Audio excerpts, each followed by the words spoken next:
well, looks strong in the middle of this pack as Shao just wants to see what they've got with 250 to go. So the gap starts to get made now for this leading duo. It's still Shao on that inside.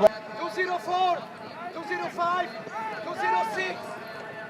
A hit number when they make through. There's too many Essendon players out here at the moment with 250 to go, 150 to go now. They start to stride away. It is the man from Western Ass, the one to watch here. It's Arnold who's a little bit further back. Shao now tries to go to his arms, but I don't think he's going to get there. I think it might be Oscar Leichter. It is. So he's out in front here, the man from Essendon. Leichter moves away from Shao. Next one up there is Arnold, but this is quick, 234.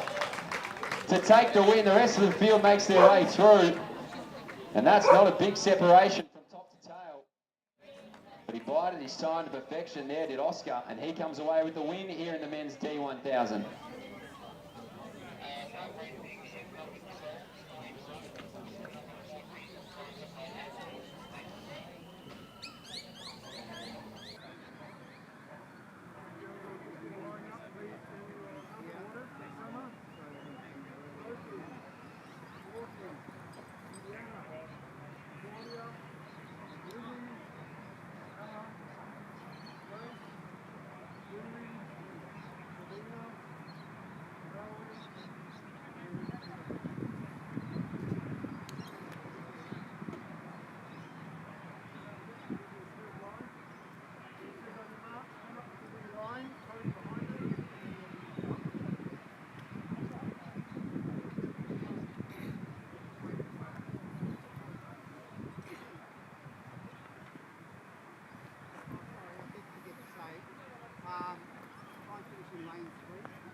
On your marks.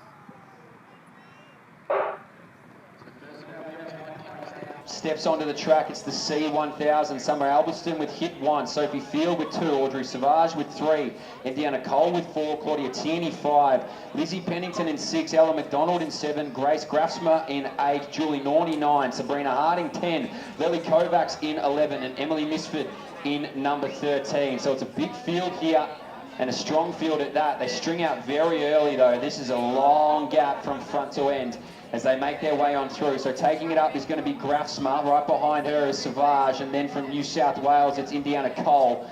They start to follow on there. It looks like Kovacs from Essendon will sit in that 4th spot and slightly be tasked with the job to bring this middle part of the race up to this leading trio. But out in front at the moment, looking pretty strong, it is Grace Grafsma of Wellington. So one of the fastest coming into this, in fact equal fastest, is Grafsma, so being at the front will be very familiar territory for her. She really just asserts herself quite early in this 1K, just wants to leave absolutely nothing to chance, leave it out of the kickers.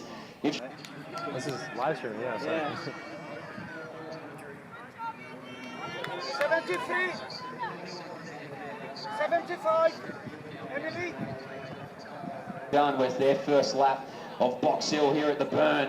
As Grasper now puts her head down, she'll get that slight headwind as she makes her way around into this home straight for the second last time, and she might have a little bit of company behind her here as well. So 500 metres, we're halfway through this first of the women's 1,000 metre races, and it's Grafsma who leads it out here. Right behind her though is Savage, and that's been pretty consistent. So Audrey now sitting in that 2nd spot outright. Kovacs is right ahead of Harding, and now moving around is Tierney. A little bit of a group gap back to that group behind. So 150 odd, we'll call it with the bell. Grafsma still leads it out there from Savage.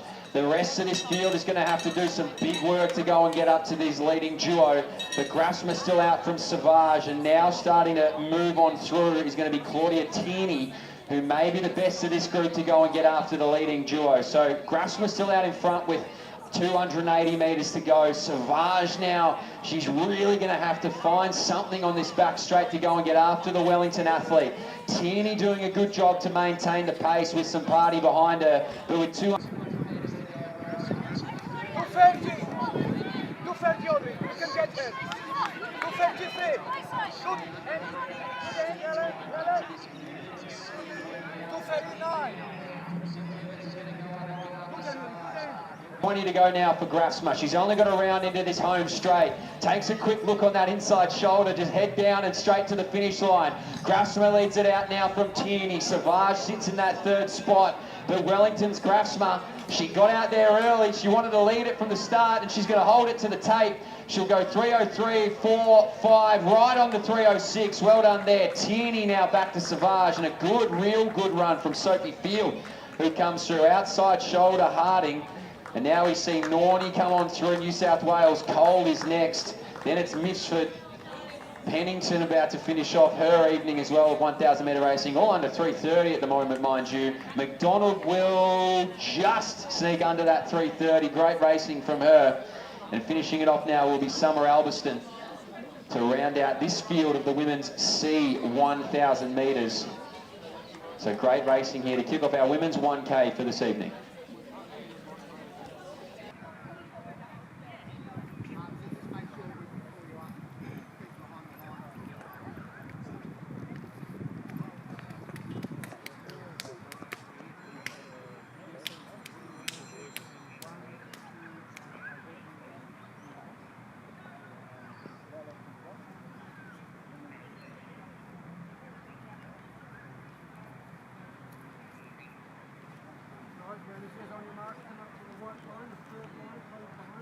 Last call, then C.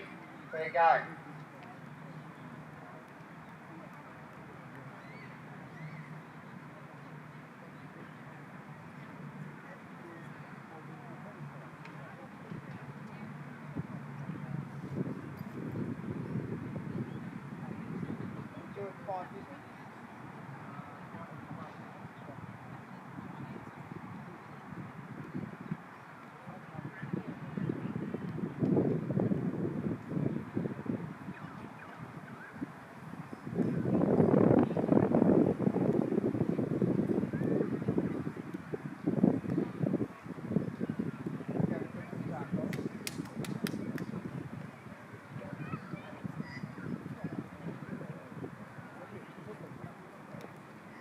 Trying to figure out. On your mark.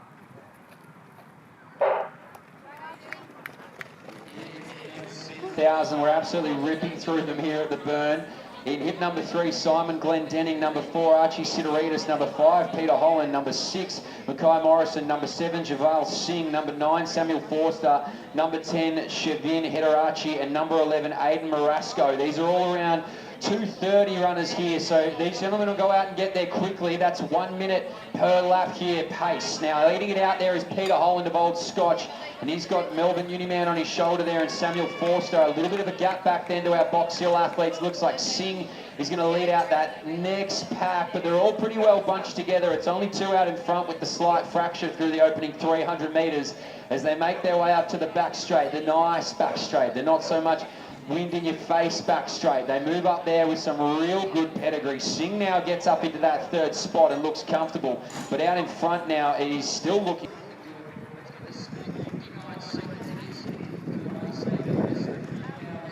through, and they make their way around here. They'll come in here for the second last time into this home stretch. It's Peter Holland who still leads it out from Old Scotch. That gap starts to grow a little bit between each of these packs. In fact, they're all running in duos, so they can all spot each other a little bit of distance and spot each other a little bit of comfortability, but not leaving his shoulder even for a moment is Foster. So Foster's going to sit right on in here, Peter Holland. If he didn't like breath on his neck, he's going to hate the way this race has panned out, because he will not leave Samuel Foster. So he's right there on Holland. Singh now leads out this next group. A big body of work will have to be done to get up to this leading duo, and he's over it. Peter Holland up the back straight now gets the most separation he's had throughout this 1,000 metres, but right on his heels is Sam Forster, so he stays right there. Holland and Forster are cleared out from the rest of the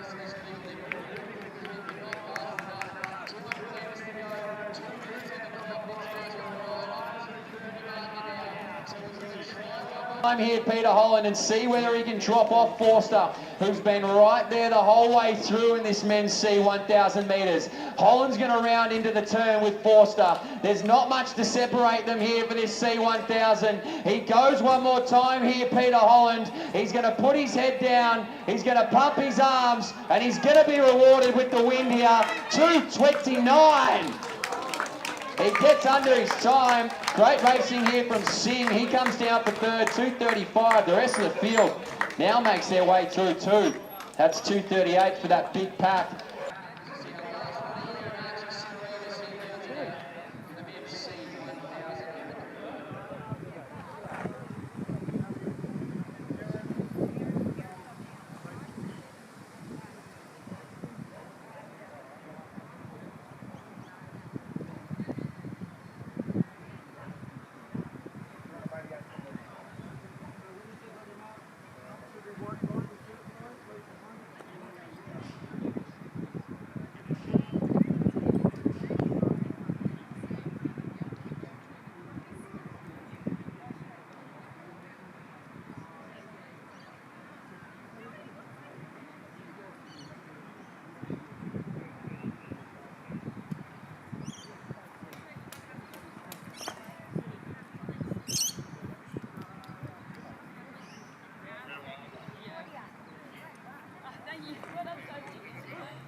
Yeah. Just to see my trainings? Yeah.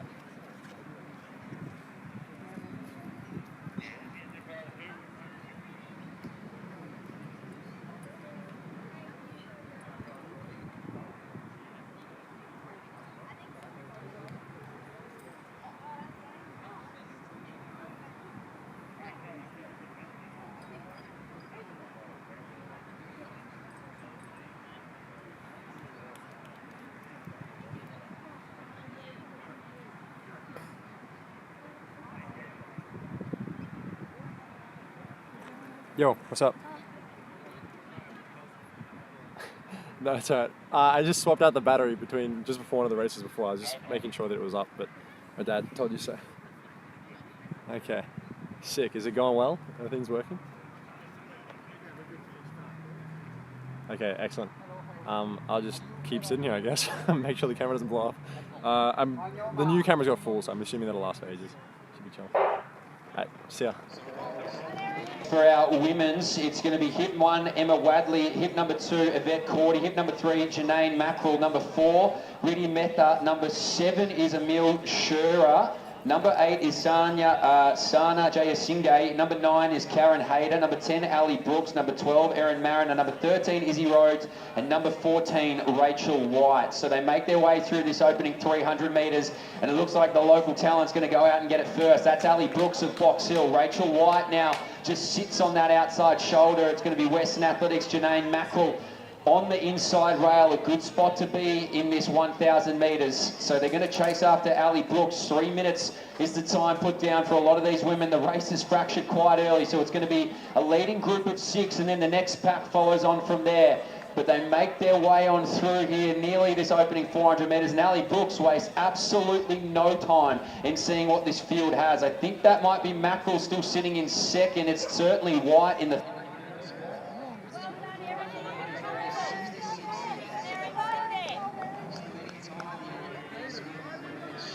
And they start to stretch it out even more than that. So it was 6, it's now become, we'll call it 4, but it might reattach here. It's White right at the back of it in the 3rd spot, but leading it out still quite comfortably is Ali Brooks from Box Hill. So Brooks looks good as she makes her way into this home straight again to get some love and support, we hope. I mean, this is a grueling event here, the 1,000 metres. They make their way through here, Ali Brooks, and right on her tail is Mackerel. White now behind her is Mariner. But it's Ali Brooks out in front here from Janine Mackerel. Those 1-2 are undisputed with less than 400 metres remaining. The rest of the field moves through now. That's Cordy. A little bit further back is Meta. But out in front of these two, Rachel White in third, not quite done with that, you'd think, but it's going to take some good effort to go and get after these two women out in front. She's had enough now, Mackerel. She moves around Ali Brooks, who's been strong in the leading stages of this 1,000 metres, but now she's put under work. Mackerel just opens up, though. She looks like she's been waiting for it, so just picked her moment on the back straight and said, see you later. The door is closing by the second here at the moment for Janine Mackerel. She's leaving absolutely nothing to chance with 150 to go around Ellinghouse Bend, and she's ready to rip into this home straight. So Mackerel bided her time to perfection. The rest of the group I don't think can get after Brooks in second, but she makes her way on in here. 2:37 on the clock. This will be damn fast here for Mackerel. So she moves on in. She started 2 metres behind about 200 metres ago. She's about 25 metres home here in the B1000. 2:52 or 51 even. Great racing from Brooks. She'll go under 3. So too will our next group of athletes right on it. 2:59. Great racing here across the board. It's Hayden now who comes in next at 3:03. So too Cordy will finish off her evening. Wadley next through, then Meta, and then the rest of this field all under 3:15. But great racing there from Janae Mackerel.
So our men's B1000 is off now. It's Rian Majerji in number 1, Luca Scholes-Robertson in 2, Hiran Kirshner in 3, Tom McFarlane in 4, Lachlan Thomas in 5, Mason Johns in 6, Jaden Tan in 7, and Hammer Bayless is in number 8. So they make their way on through this opening 200 metres, and it's quick. They're all really strung out. This is how you can indicate that it's going to be quick.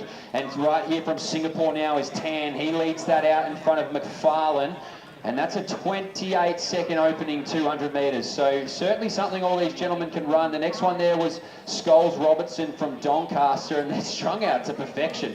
In fact, this is exactly how you want to run one of these 1,000 metres, not having to get on the shoulder of anybody here. But our man from Singapore, and Jaden Tan, he leads this one out quite comfortably to McFarlane, then Scholes-Robertson. That group of 3 has some good gap back to the rest of this field. They'll make their way on up there, though, to get on the shoulders, you'd think later. 58 seconds through this opening 400 metres. So Tan now, that slight bumper he had right behind him has been eaten away by the 2 gentlemen behind him. So they're moving along very nicely now. As they make their way into this home stretch, the rest of this field can sense the danger. You don't want to let that invisible elastic band snap too early. But these 3 are doing absolutely everything they can to test the wheels behind. It's going to be Hamish Bayless that wants to get after them now. But Tom McFarlane sitting in that second spot has company with Scholes-Robertson. That's 129 and starting to move through really well now is our man from Collingwood. So he's out after him too. I told you they'd reattach here. It's now McFarlane that starts to go backwards. Lucas Scholes-Robertson moves into the lead. Tan now sits in that second spot. and they continue to press here up this back straight. It's Skulls Robertson out in front, Hamish Bayliss out the back, and Skulls Robertson's about to have some company, so this is going to be a battle with 200 metres to go. I think Tan might be done. That's 1:58 on the clock now. The man from Doncaster is moving smoothly.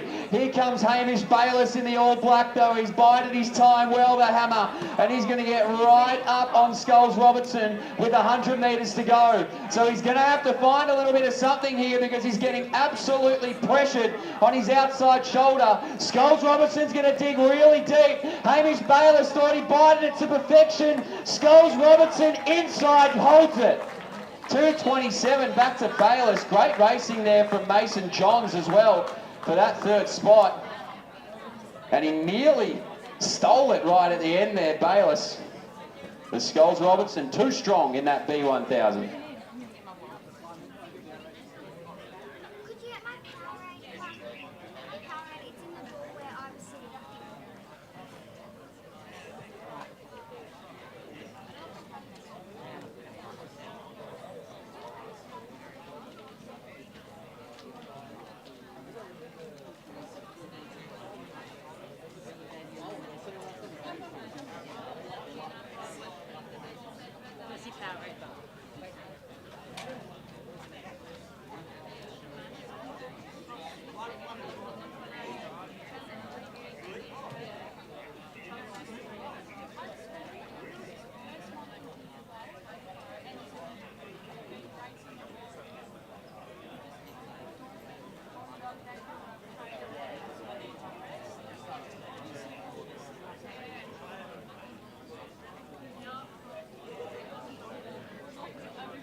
Our women's A1000 is off. It's Annabelle Coleman, hip number 1, Georgia Griffith, number 2, Eleanor Fulton, number 3, Shani Landon, number 5, Lara Skaner, number 6, Romaine So, number 7, our pacemaker, Olivia Valerie, all the way from Great Britain in number 8, Nadia Power from Ireland in 9, and Carla Sweeney also from Ireland in 11. So these pace lights are going to be at 2:34, which is Abby Caldwell's Australian record last year in Europe, and Georgia Griffith is going to be towed here by Valerie to see if she can get there. One of Box Hill's own Georgia Griffith, she's going to go get after it. Eleanor Fulton from the USA in those Asics colours is going to tuck right in behind Griffiths there, and the rest of that field continues to move through. It's Shani Landon there who leads out the group. Annabelle Coleman, our Paralympian, is in the middle of it all, but as they make their way up this back straight, it's roughly 31 second 200 metres to get after this national record, 2:34.6 I believe, so we'll keep that on watch as Georgia Griffith already gets up on the inside of the pacer, so that's 60 seconds right on it, so we are right on Australian record pace here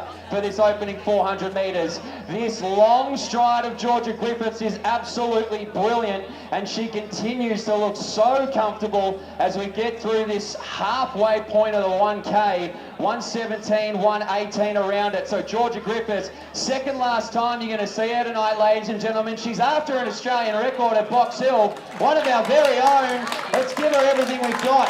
So 1:31.32 right on the clock there for Griffith. Moving through well is Fulton as well. The rest of the field continues. That's Power of Ireland at 1:38. But you cannot take your eyes off the front of this race. And Georgia Griffith, geez, it looks like it's strength to strength at the moment with 300 metres to go. 2:34, the Australian record to keep in mind. Georgia Griffith out here on her own now. This is a solo adventure to add another Australian record to her name. She has 200 metres remaining here, 2:02, so we need a 32-second last 200 metres here to see a piece of history. If you're on the bend, if you're on the straight, if you're at home, I don't care where you are. 150 metres to go to get after Abby Caldwell's record. Solo. It's the spirit of the crowd that'll drag this one. Georgia Griffith into the home straight. 2:23 it is on the clock. The legs starting to tighten a little bit. She's right on it here. 30, 31, 32, 33, 34. Oh, she's right on it. Can't call it officially or unofficially. We'll have to wait for Georgia Griffith. 2:40 there as the rest of the field makes their way through. Ladies and gentlemen, you might have just watched a piece of history. We'll have to wait for the time to officially come out. But what a solo performance there from Georgia Griffith to go get after it. The rest of the field through now. That's So of Singapore. And Annabelle Coleman rounds out this women's 1,000 metres.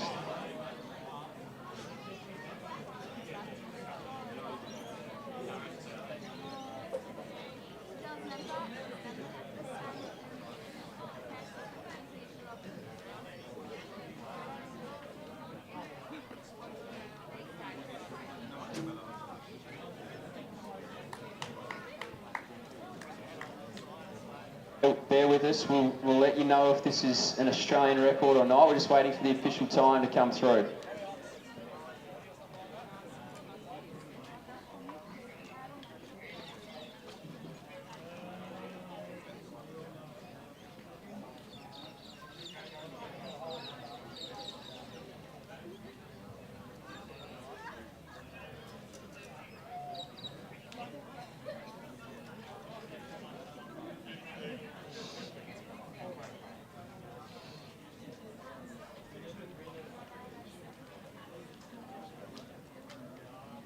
So we've got the time.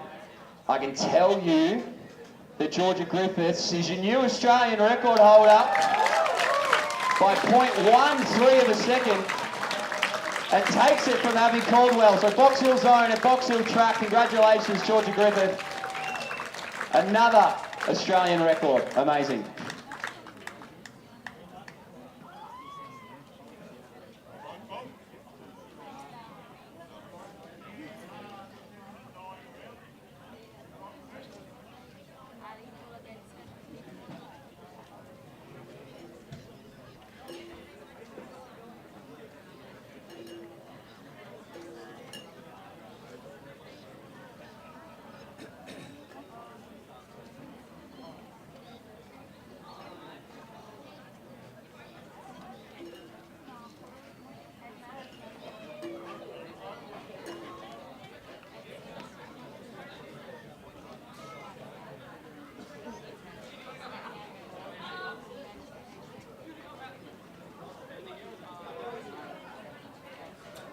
Now our men's A1000 is off. Bob Alvarado in lane number 1, Luke Shaw in 2, Owen Dumsday in 3, Peter Bowl in 4, Jack Lunn in 5, Dylan Egadawade in 6, Alexander Cameron Smith in 8, Lucas Kiss in 10, Bart Leeton 11, Edward Bysh at 12, and Matty Goff in 13. We're in pursuit of another Australian record here in this men's A1000. They're going to tow Peter Bowl through here as quickly as they can. 1:46 is what we're after here through the opening 800 metres.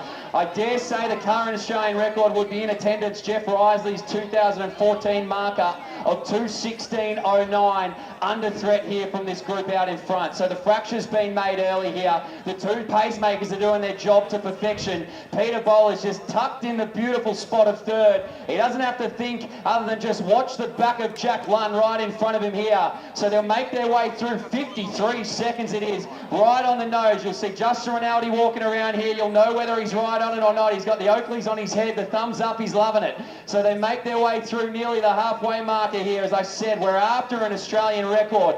Peter Bowl in that third spot. Bob doing a good job out now. He moves wide. So it's Jack Lund's turn to do the towing. He takes a head on the swivel. He says, come on, let's go, ladies and gentlemen. 400 metres to go for Peter Bowl.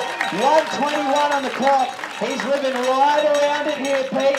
He's right behind Jack Lund. The rest of the field doing a good job, but all eyes on Peter Bowl here. Can he get after the 11-year record of Jeff Risley? Up the back straight now, Peter Bowl. He's asking everything of Jack Lund in front of him. He says, keep it going. We want to get right on it. 143, 144 at the moment. He's hovering right around the marker. Pete with 200 to go is at 149. So he just launches himself up the track now. Jack's done a great job, but now it's time for Pete to rewrite the history books. He's done it once before. He might do it again. 100 metres to go now for Peter Bowl. 2:03 it is on the clock. 13 seconds from history. Peter Bowl, head down, arms pumping. 11, 12, 13. See you later, Jeff. It might be Peter Bowl time. Oh. 2:16.09 is what we're looking for. 2:16.09. Now that clock was either 2:15.9 or 2:16 point something. So it's going to be another nervous wait to see if we've got an Australian record. And bear with me, I wouldn't dare call it. But it's close. Great racing for Peter Bowl.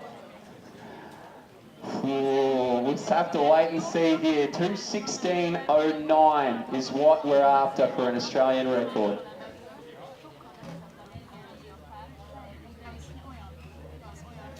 Now, I'm not sure if Jeff is here. He's watching from home, I dare say, Jeff Risley. Great racing from the rest of the field. We'll get those times to you. Obviously go on the results hub.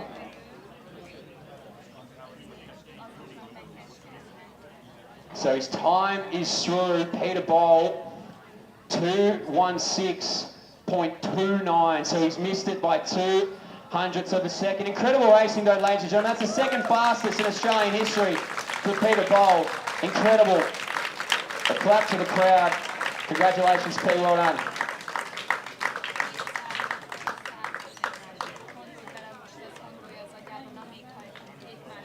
Now we move on from those fantastic 1Ks into some 5Ks, and we are after some lap scorers. So if you're in the mood to count some laps and help some of our athletes, please do make your way down here to the finish line. It would be a great help for the evening. So any lap scorers that can come down and give us a hand, it'd be greatly appreciated, and we can get underway with this 5K journey.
I'm not in the pop field.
So the first of our 5Ks is underway. This is a mixed 5,000 metres. We'll read them by hit number. It's quite a large field. So hit 1, Izzy Johnson.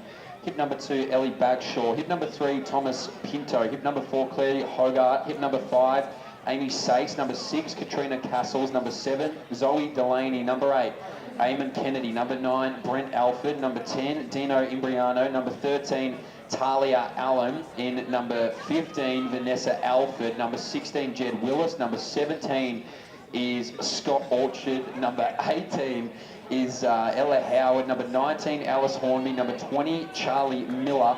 Number 23, Rachel Patterson. At number 24, Yuyang Zhang. And in number 26, Taj Fox. So this is your entire field for this first of the 5,000 metres. As I said, it is the mixed event. And it's Jed Willis of Bendigo Uni who's out here quickly. So he is the fastest in the field. And he's showing that early stages of this 5,000. So 12 and a half laps for our athletes. You will finish out in lane number 3 when you make your way into this home straight for the last time. So lane number 3 for all those finishing here in this 5,000. You'll see the cones, but a good healthy start for young Jed. He's come all the way from Bendigo. So he's going to make the most of it here, Jed. So he moves on through with a fairly healthy margin back to the group. Everybody finding their spot here in the 5K. So good stuff here from Jed. Well done. Keep it up. Some good support for Jed in the crowd. We'd love to hear that. As the rest of our field try and call them as they make their way through here. As I said, we'll read off the bib numbers on the side here. So that's Ella Howard, who's in this second spot. Then it's Dino Imbriano. Next one up there is Katrina Castles. Then from Nunawading, Talia Allen moving around Brent Alford, then goes back to Thomas Pinto. Another one of our women, Alice Hornby there, the number 19. She's in that group. Claire Hogarth leads out this next one. Taj Fox of Box Hill in there, and he is in amongst this backpack. Now, he's all the way through here, Jed Willis. He's run 800 metres. And let's see what he runs through the opening 1K. Because at the moment he's going just over 3-minute K clip, which is pretty decent, I dare say. So young Jed, he's out here on his own mission. I love it. Go and get after it.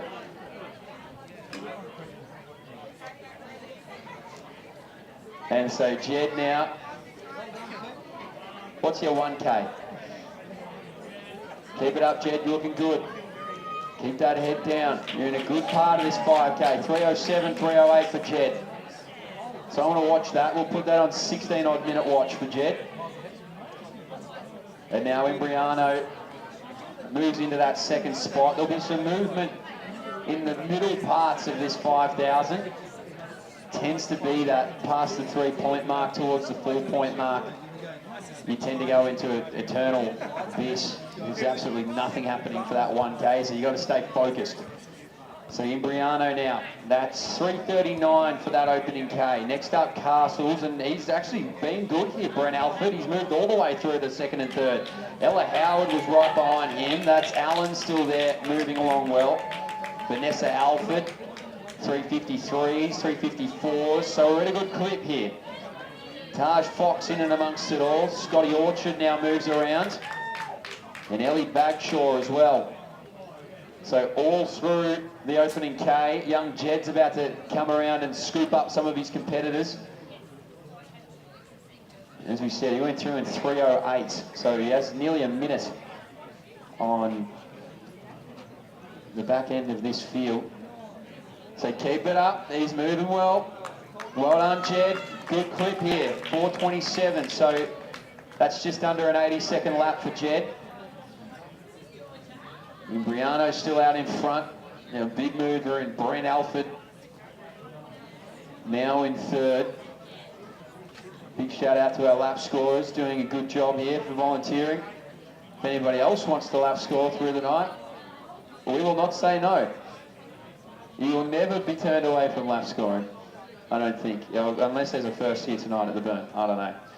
Imbriano now in the second spot. It's still Alford in third. Our leading female competitor continues. She's got a bit of a gap now back to the rest of her class. Katrina Castles it is, so she looks really comfortable. Ella Howard is the next of them, and then it goes back to Alice Hornby, who's in a good group. That's a good group to be able to roll around with. Talia Allen is next up through there, then Vanessa Alford. Then we got Izzy Johnston, outside her Charlie Miller, Claire Hogarth behind those two. And they keep on moving. Rachel Patterson. Next up, Zoe Delaney. And then Amy Sace and Ellie Bagshaw. He's back. Here's Jed. So Jed Willis. Now you can start to think of the group in front of you, Jed. You just start to pick them off where you can. So 8 laps remaining for young Jed. Maybe he'll be the next mayor of Bendigo, following the footsteps of the Australian marathon record holder. So this field now continues to move. We'll watch the movements in the packs. That's the most important thing we can watch after at the moment. I said Castles was the leader for the women, and now we've got Alice Hornby up into that second spot for our female athletes here in this mixed 5,000. Imbriano's got some good company. He's got Alfred on his shoulder. Young Jed's about to pick up the field, so he's making his way through this field.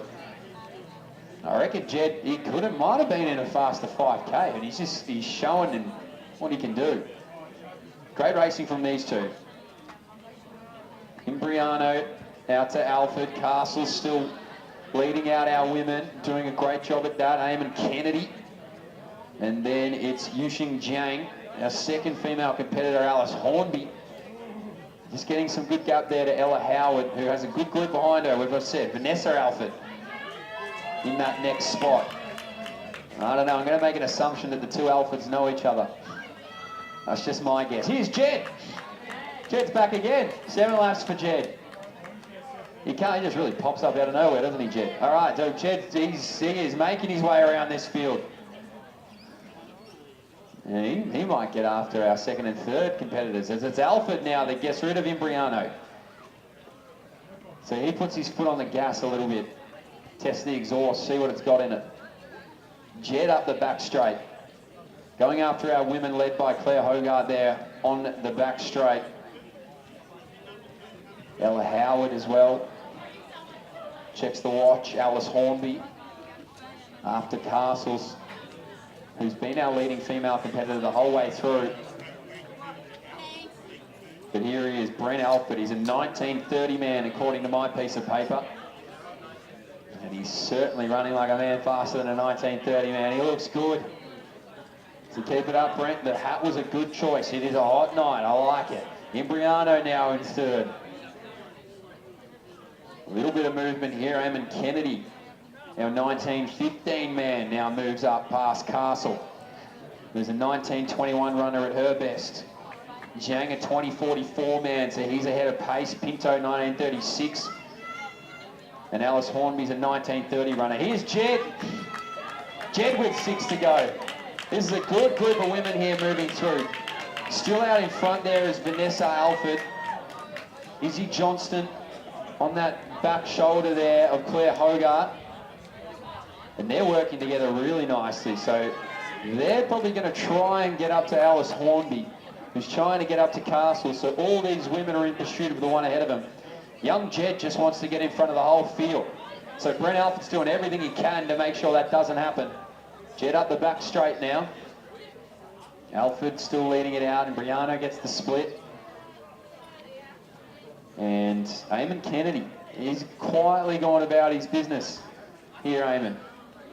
You cannot miss him in those shoes. They look magnificent on the Box Hill track. Really pop. Anyway, Brent Alford. He's in this second spot. Doing a good job. So I reckon slowly and slowly getting faster. Brent Alford. He looks good. Next is Imbriano. Kennedy in that 4th spot. Young Jed. Here he comes. He's making his way up. We'll have 2K to go, I think, when he gets through here, young Jed. Yep, he will. So Kennedy's through. Next one up there, Jiang. So 2 kilometres to go for Jed. He's right on 10 minutes. Smack bang through 3K at 10 minutes. That's good running there. Castle's still in front.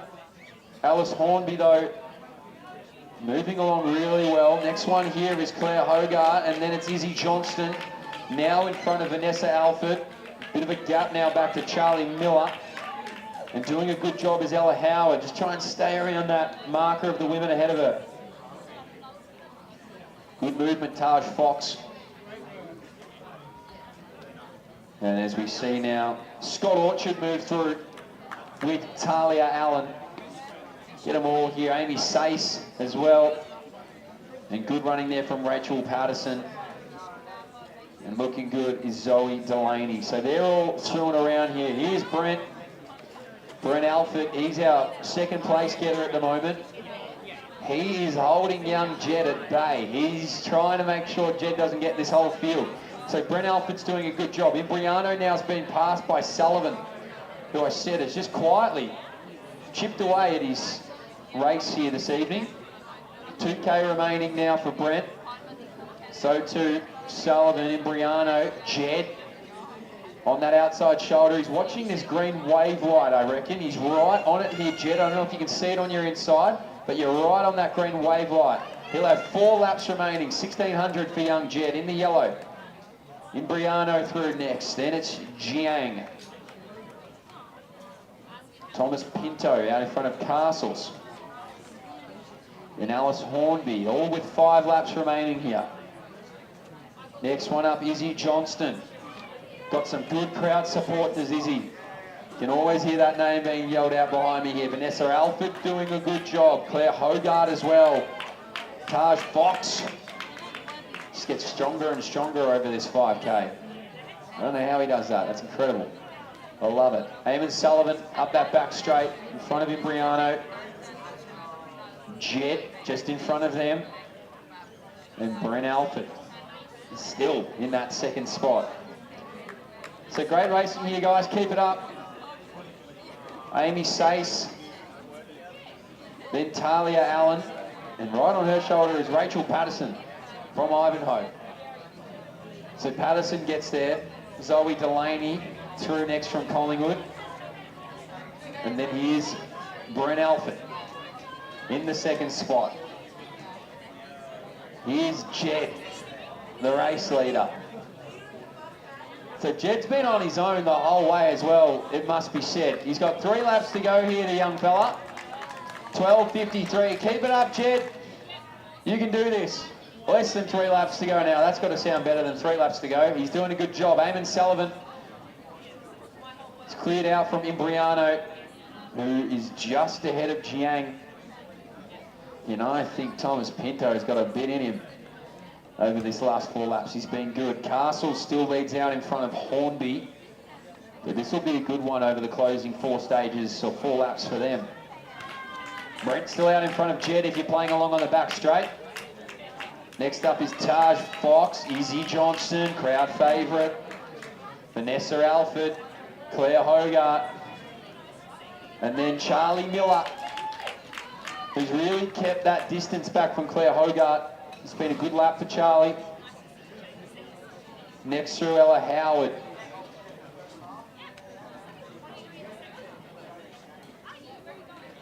Scotty Orchard.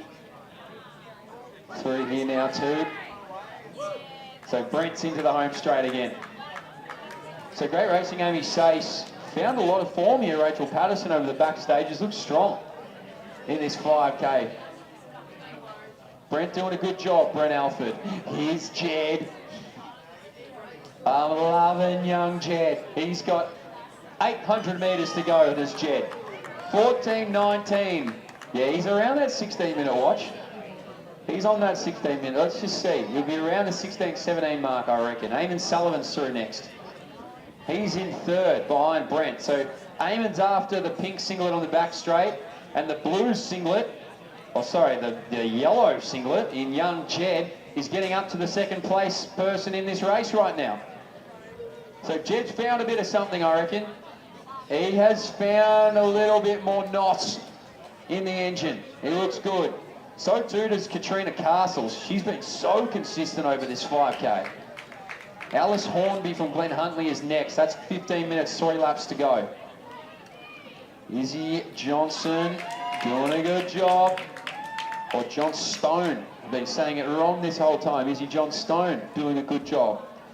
Vanessa Alford. Back to Claire Hogarth. Here's Charlie. Another good lap for her. And now Jed is past Brent. So Jed's just gone past Brent Alford, who's been strong in this 5K. And that means that young Jed is going to hear the bell in a second. So 15:35, 15:36. Jed, we'll tell you what you need to get under 17 minutes. All right, mate? You've got this. 15:40, 2, 3. We're now 1:17, Jed. You can do this. I believe in you. Brent's looking good too in second place. Back there to Sullivan. Imbriano around the shoulder. Another good lap there from Rachel Patterson. But I'm really invested in this Jed sub 17. He's 16:02 on the back straight. So it's possible. He's got this in his wheelhouse, I reckon. I reckon he's got a blistering last 200, but that's just me. Next one, Dino Imbriano. Zoe Delaney through as well from Collingwood. So we're still on Jed watch. He's got 200 metres to go. He needs a 39, 38, 37 last 200 metres there for Jed, if he can get there. So if he can move out into lane number 3, Jed, to finish things off. The rest of this field, Castle still in front there. Doing a good job, Alice Hornby as well. And next up, Izzy Johnstone in that 3rd spot. So out to lane number 3 when you get into the straight, Jed, if you can. He's at 16:46, so he's going to be maybe just out unless there's a huge kick from young Jed. So come on, Jed, you're 16:53. He'll be just outside of it. But what a race on his own. He got out and went solo, and he'll go 17.02. Well done, Jed. He came in with an 18.52. So that's Macca's on the way home. I've ever heard it. 1,000%. Well done, Jet. He's our second place getter at the moment. He's doing a good job. Brent Alford. He's got the bell. Yes, Brent gets it. I like that. Feel free to celebrate as much as you like in the home straight, please. Ian Sullivan is in third. And that is our man in the blue singlet and the beautiful shoes here. So he's going to get the bell. Next, Dino Imbriano as well. He'll hear the sound of the bell. It'll be another lap there for Rachel Patterson. But Imbriano doing a good job. Oh, I said Thomas Pinto had something. And he's moving right up on Imbriano if he can get there. So Imbriano doing well. Pinto just back from there, although he's put some good distance into Jiang behind him there. Delaney and moving through. Geez, this has been a quiet race from Taj Fox. Just quietly just going about his business. 18.03 for Taj. He's got the bell. Katrina Castles has the bell. And there's been some movement here for our women. So Castle's still out in front. It's Alice Hornby. And now Claire Hogarth moves up into second. Izzy Johnstone in that fourth spot for women. But that is a great lap there from Claire Hogarth. They're going to give everything to Chase to get after her. Been good Vanessa Alford as well. And Dino Imbriano around that 150 to go. He's got a big last lap. So here we go now. Our second place getter at the moment. He's going to finish off his 5K, Brent Alford. He came in with a 19.30. He's gone 18.47. So well done, Brent. He's still going. The 5K wasn't enough. Got a little battle here. Eamon Sullivan with Dino Imbriano on his outside shoulder. Oh, Dino.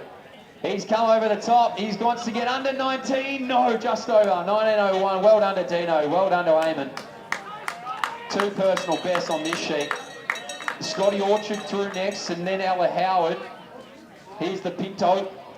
He'll go under 9.20. In Floyd, he'll be right on 9.15. Well done to you, Thomas Pinto. Good racing there. Jiang now will finish things off. Taj, come out to lane 3. There we go.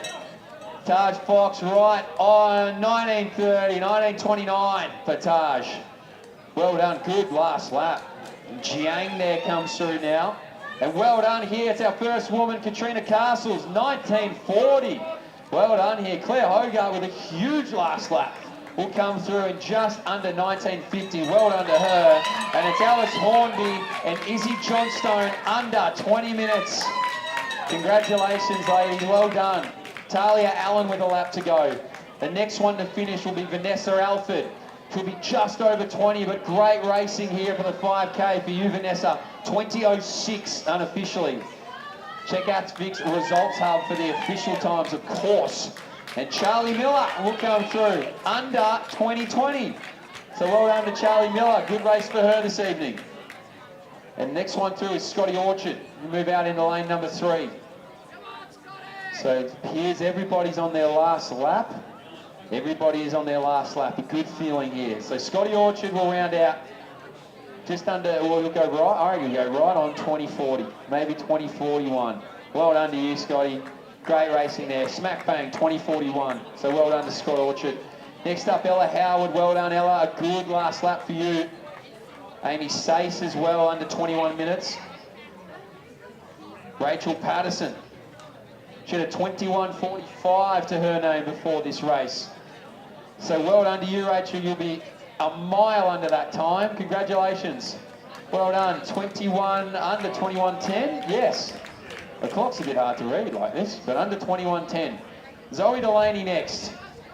22 minutes was her seed time coming into this, so she'll be under that. So well done, Zoe. Out to lane number 3 if you can. Thank you. 21.22. Oh, that should be under 21.30. Well done, Zoe. Under 21.30. Great racing. And Talia Allen of Nunawading will finish it off here for our mixed 5,000 metres, the first of our 5,000 metre races tonight.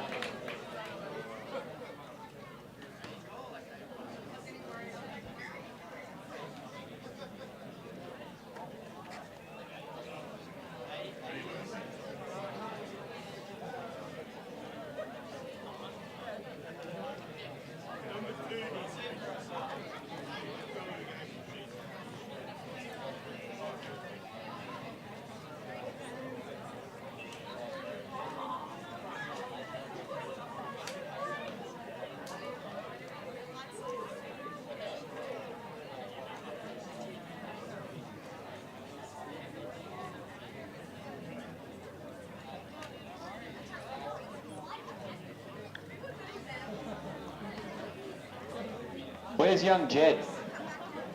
Young Jed, are you around somewhere? I have something for you. I can see you. Look, it's not a sub 17, but this will do.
So our women's B, 5,000 metres underway. Strong field here of 20. We'll call them out by the hip numbers. Eden Hill, number 1. Eliza Eady, number 3. Emily Bartlett, number 4. Poppy Nivorovich, number 5. Laura Smythe, number 7. Olivia Weston, number 10. Bridget Rice, number 11. Rebecca Wilkinson, 12. Isabel Quinn, 13. Shania Murray, 14. Ippolita Tersigni, number 15. Charlotte Jackson, 16. Olivia Twining, 17. Poppy Scott Dalgleish, number 18. Sophie Westcott, 19. Phoebe Pincus, 20.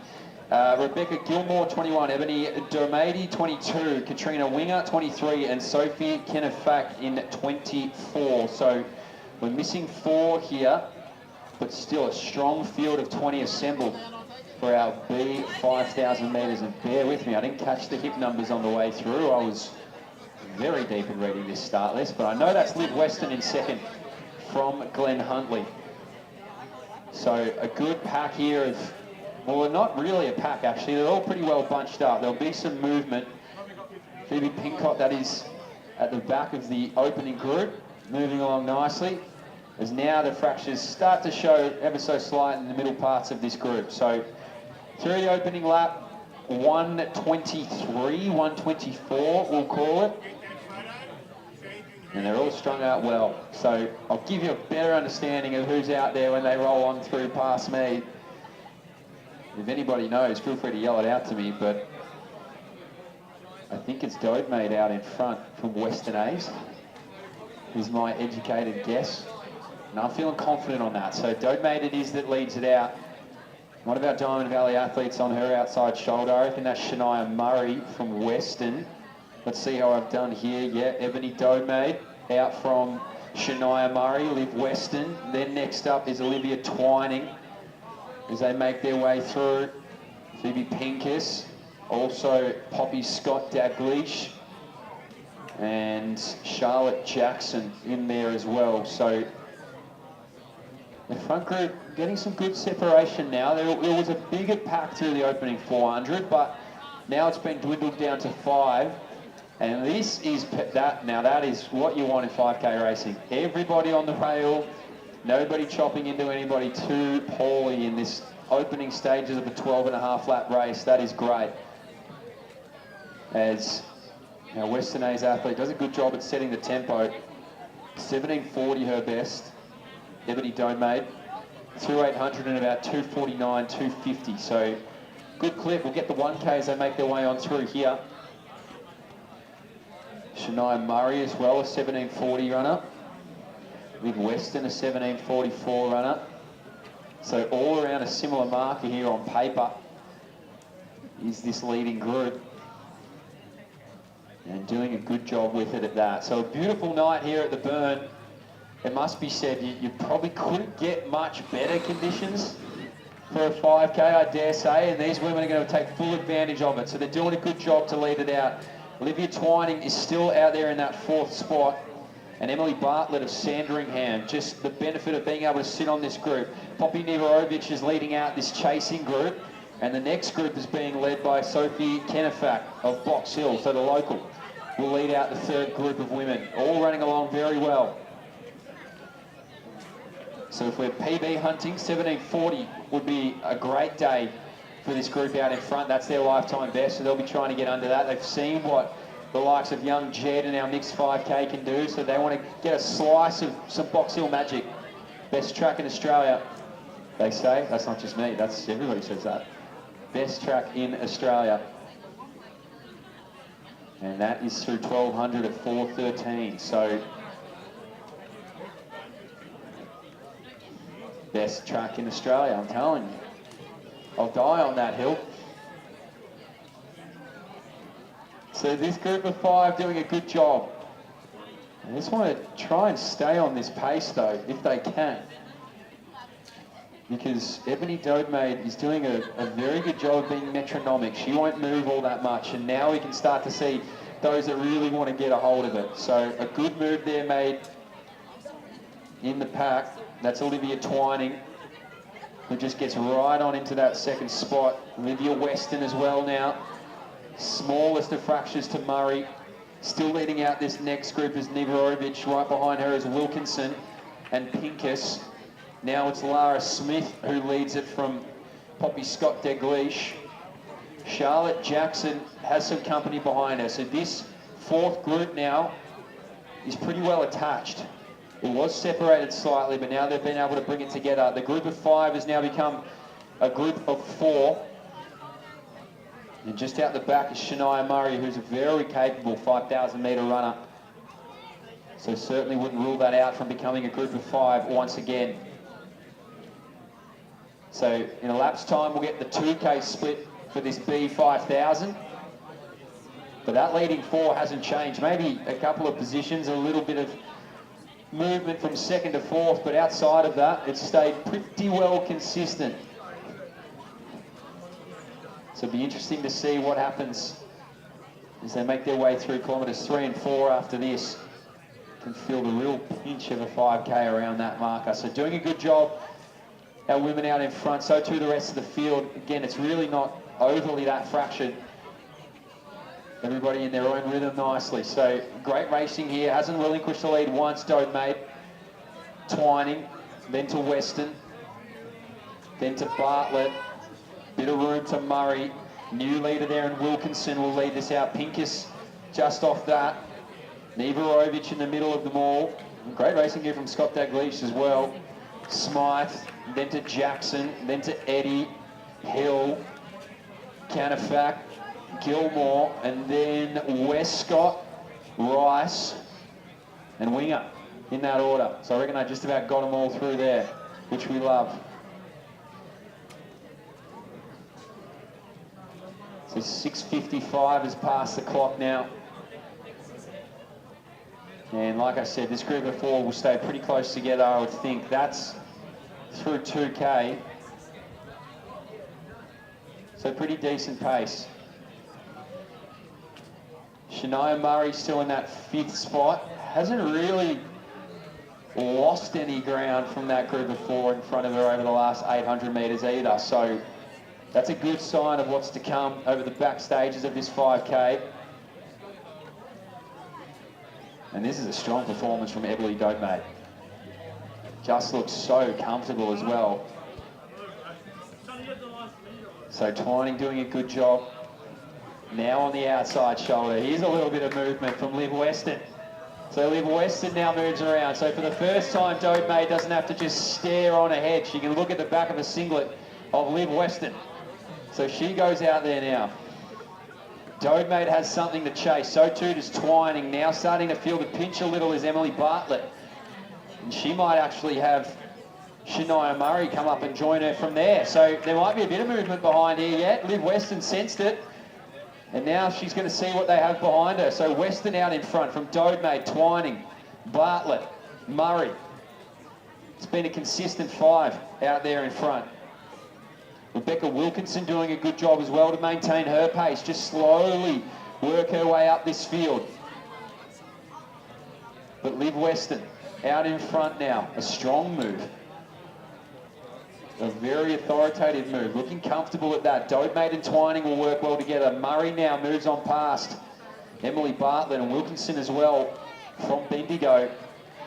Looking strong. So I said Shania Murray a strong 5K runner. She's showing that to you now. She continues to pick up the field, but Liv Weston out here solo now. Group behind looking good. Coach's instructions over the shoulder. Just keep on moving from Tom Watson. So Weston out in front. Dotemate, Twining. Shania Murray puts herself back in there. Rebecca Wilkinson is now right up on the shoulder of Emily Bartlett. And this duo behind moving really well. Nivarovic as well. Phoebe Pincus. Doing a good job just to stay on that shoulder. It's all about rhythm in these 5Ks. New one here to lead, Scott Deglish. Latched onto the back is Charlotte Jackson of Essendon, who's done a good job. This group now is slightly strung out. Kennefack of Box Hill moves through. As Liv Weston still out in front. Every stride just seems to get stronger. Over what now you can say is approaching the later stages of the 5K. So good racing here to Sydney. Will come through at 10:14 for her. So Liv Weston in this women's B 5,000 metres is your race leader. Dotemate is still in second. She's got Twining with her, Shania Murray, Wilkinson. Back there then to Bartlett. 10:33 with 2K remaining, I believe. So great racing there from Liv. And now Twining moves around from Dotemate. Shania Murray looks good, so does Wilkinson, not too far behind her there. That's an interesting duo over the final 2 kilometres. I'll be having a close watch of that. As Twining and Dotemate need to make a decision now. If they get after Liv Weston, or they wait to see the end of it. Phoebe Pincus now leads this next group. Going after them is Eliza Eddy, who will drag through a few with her as well. So everybody's starting to get up on the person in front of them and just find a spot with 2 kilometres to go. Lara Smith now leads it out here from the Box Hill local. And brilliant out here. So Liv Weston, who's your race leader, she's in the light colours of Glenn Huntley. Twining and Dotemate still locked together. They have not left each other's side for the majority of this 5,000 metres. Shania Murray continues to ascend in the back stages of this 5K. With Wilkinson, Weston out in front though still. Important to remember, 4 laps to go for her. So not much left in this 5K. Olivia Twining, Dode made. 1740 runners, keep in mind. Shania Murray, 1740 runner. And Rebecca Wilkinson on paper at 8:13, so she'll be well under that if she continues to follow along there with Shania. And the cones again, that's when you know you're close. The cones are getting set in place for them to finish in lane number 3. Emily Bartlett through. Pincus now back behind Neverovich. That's been a really good tandem, that. Eliza Eddy, Bridget Rice, outside Sophie Westcott on the shoulder. So even that group you would expect to have some chop and change in it. And here's the move now. So Twining's going to move away from Dode Maid. So they've been inseparable and now it's separated. So Twining senses it. She needs to know that she needs to go and get after Liv Weston now if she's going to be any chance. Because she hasn't dropped her head once, our race leader. So Weston's still out from Twining. That's unfortunate for Dode Maid. Hope she's okay there. Shania Murray now and Wilkinson. So they sit in 3rd and 4th. But Liv Weston out in front.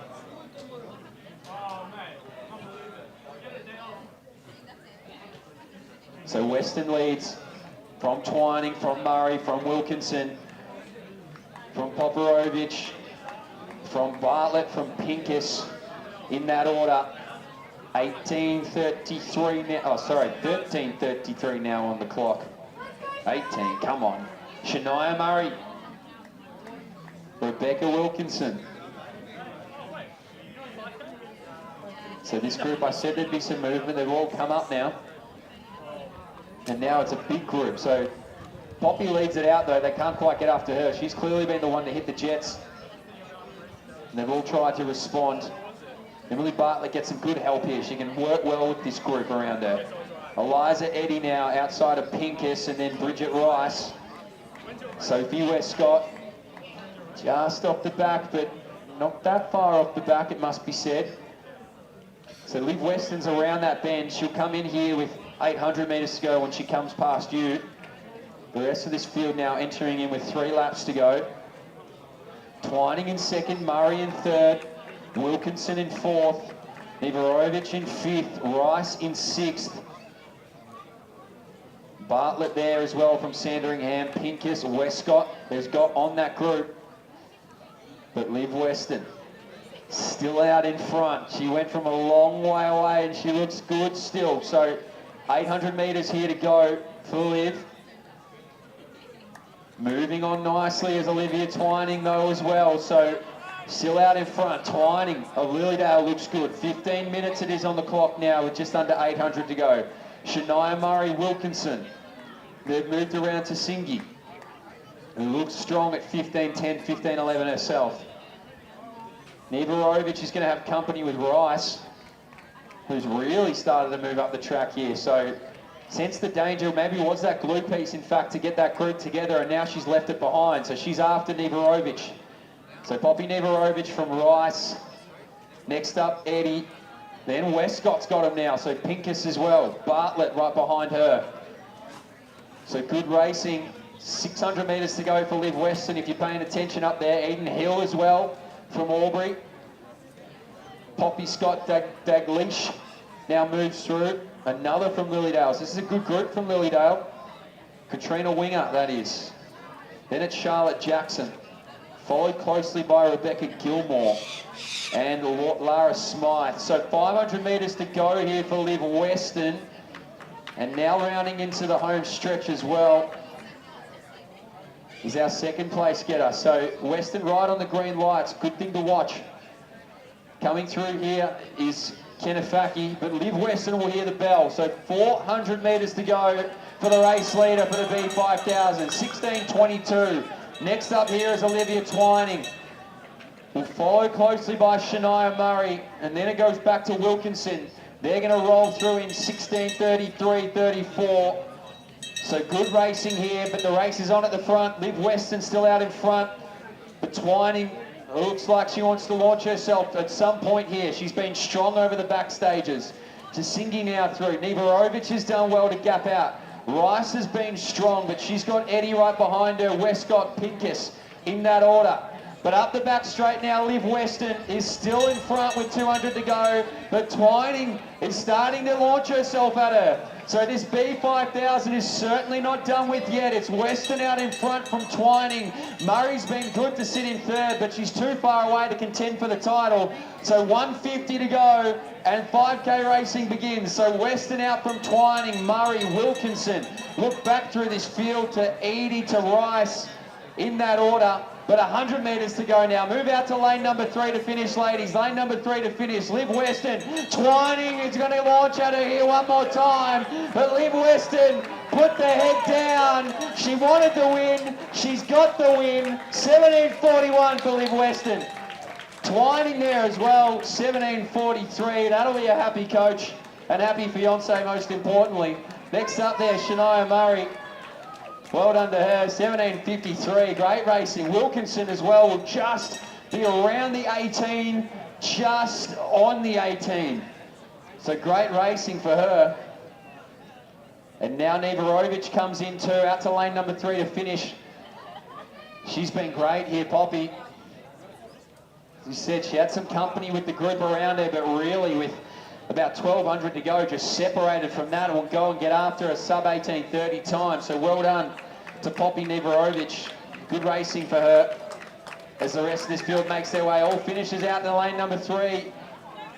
Eliza Eddy, 18:42 on paper here. Phoebe Pincus will get out there, 18:37. Well done, Phoebe. Sophie Westcott through. Bridget Rice through. Poppy Scott Daglish is through. So great racing, ladies. Eden Hill as well will go under 19. Well done to you, Eden. Good strong racing here from Emily Bartlett as well. Put herself in it at the early stages. Charlotte Jackson through. Katrina Winger through. Good kick down here. Lara Smythe through. Rebecca Gilmore through. As the rest of this field continues to make its way on through.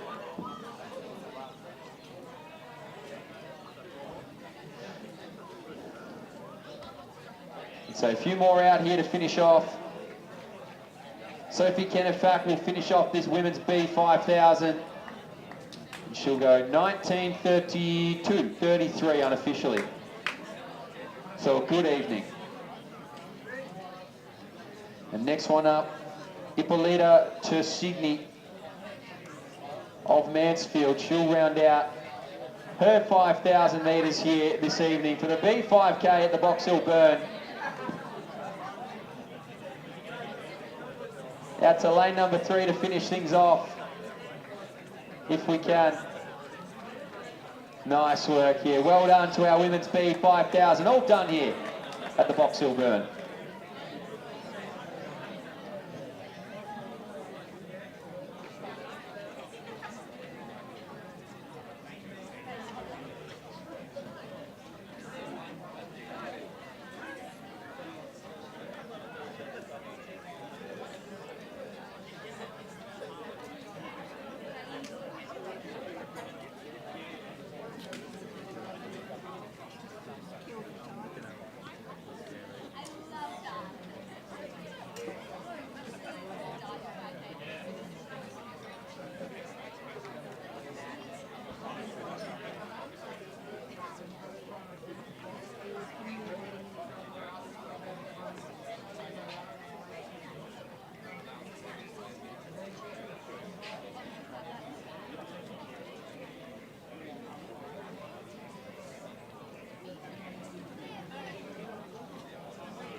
Okay,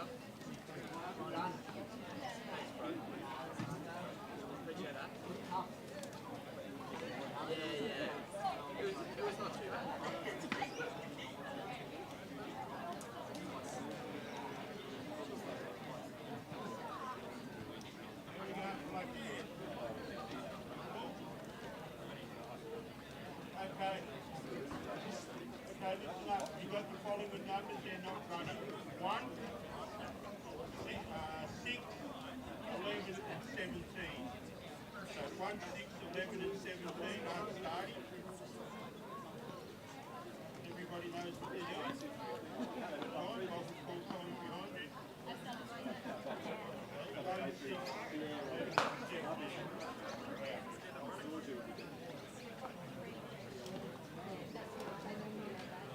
Yep, 1, 6, 11 and 17. Wow.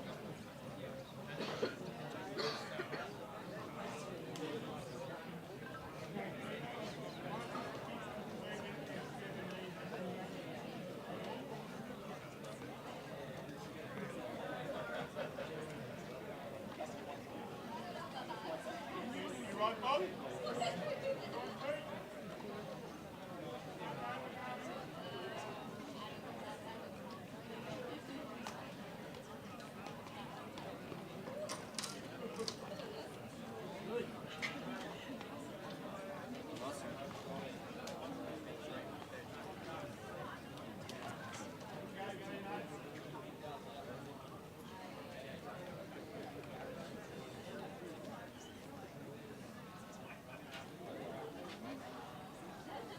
All right, 12 and a half more on the agenda. It is our men's G5000. I'll read them out to you now. Hit number 2 is Jason Louis. Number 3, Edward Wilson. Number 4, Blake Barber.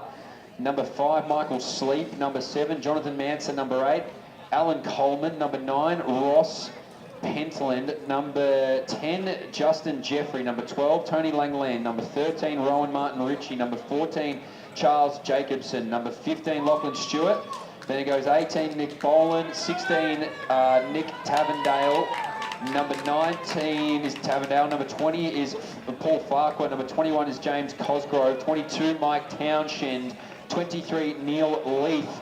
And number 24 is Henry Dutoit, who is unattached. So out in front, moving along nicely for this group. Some very long legs in this men's G5000. I can see that is Michael Sleep. I know that in number 4.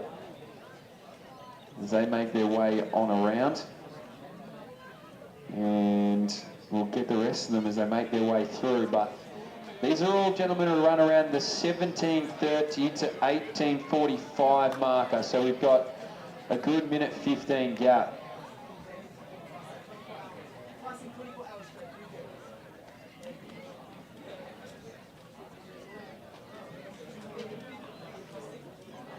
So here Wiggy's giving it to me because he knows I can't read. So Jonathan Mansar was out from Rowan Martin Ritchie, and then Jason Louis was the 1, 2, 3. So big thank you to Wiggy. So I was reading my own piece of paper there. So good clip for these gentlemen. They're all bunched up. Everybody wants to stay towards the front. They all want to be around the marker. It's Mansar who leads this out from Martin Ritchie, then Louis, then Sleep. Then it goes to Tavendale, who's got the Western Aths in Barber, not far behind him either. So this is just a huge group. Everybody is just around.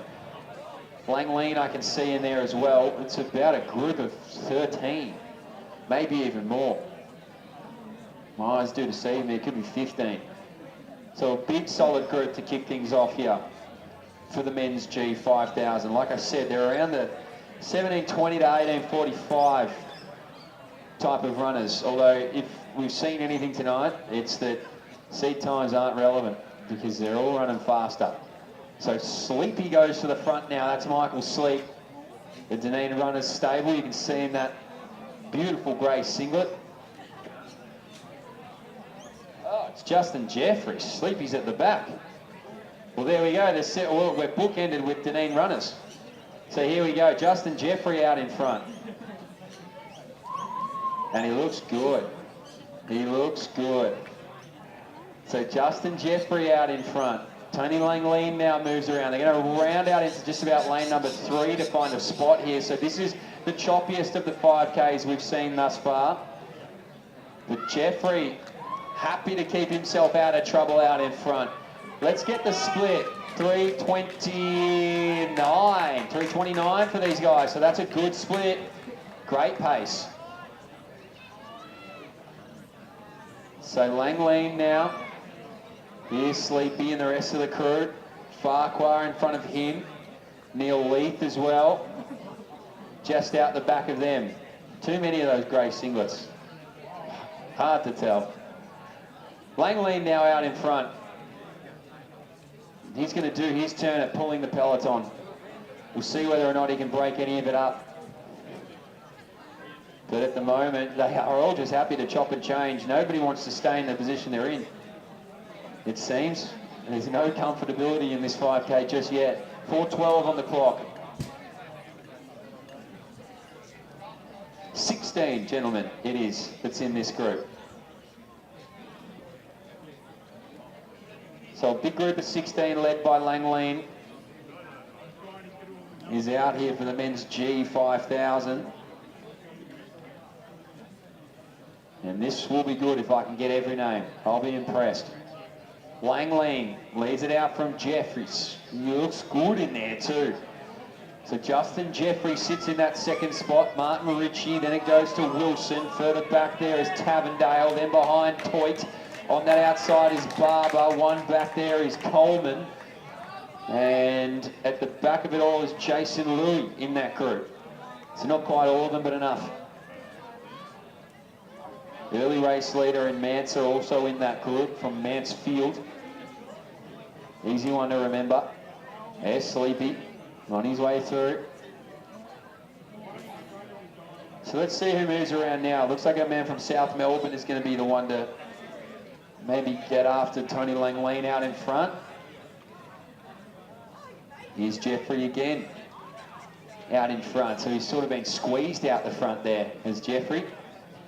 Like I said, our man from South Melbourne now in that second spot. Langleen happy to sit in that third position. Martin Ritchie of Box Hill gets overtaken himself now as this group will chop and change once more. So it was 16. It just continuously starts to get smaller and smaller as this pace continues to quicken and quicken at the hands of Justin Jeffrey.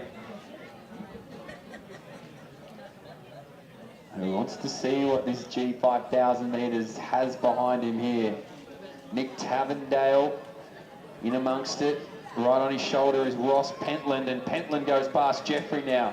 So that's Pentland past Jeffrey. And Pentland happy to see it out. So Pentland to Jeffrey, then to Langleen.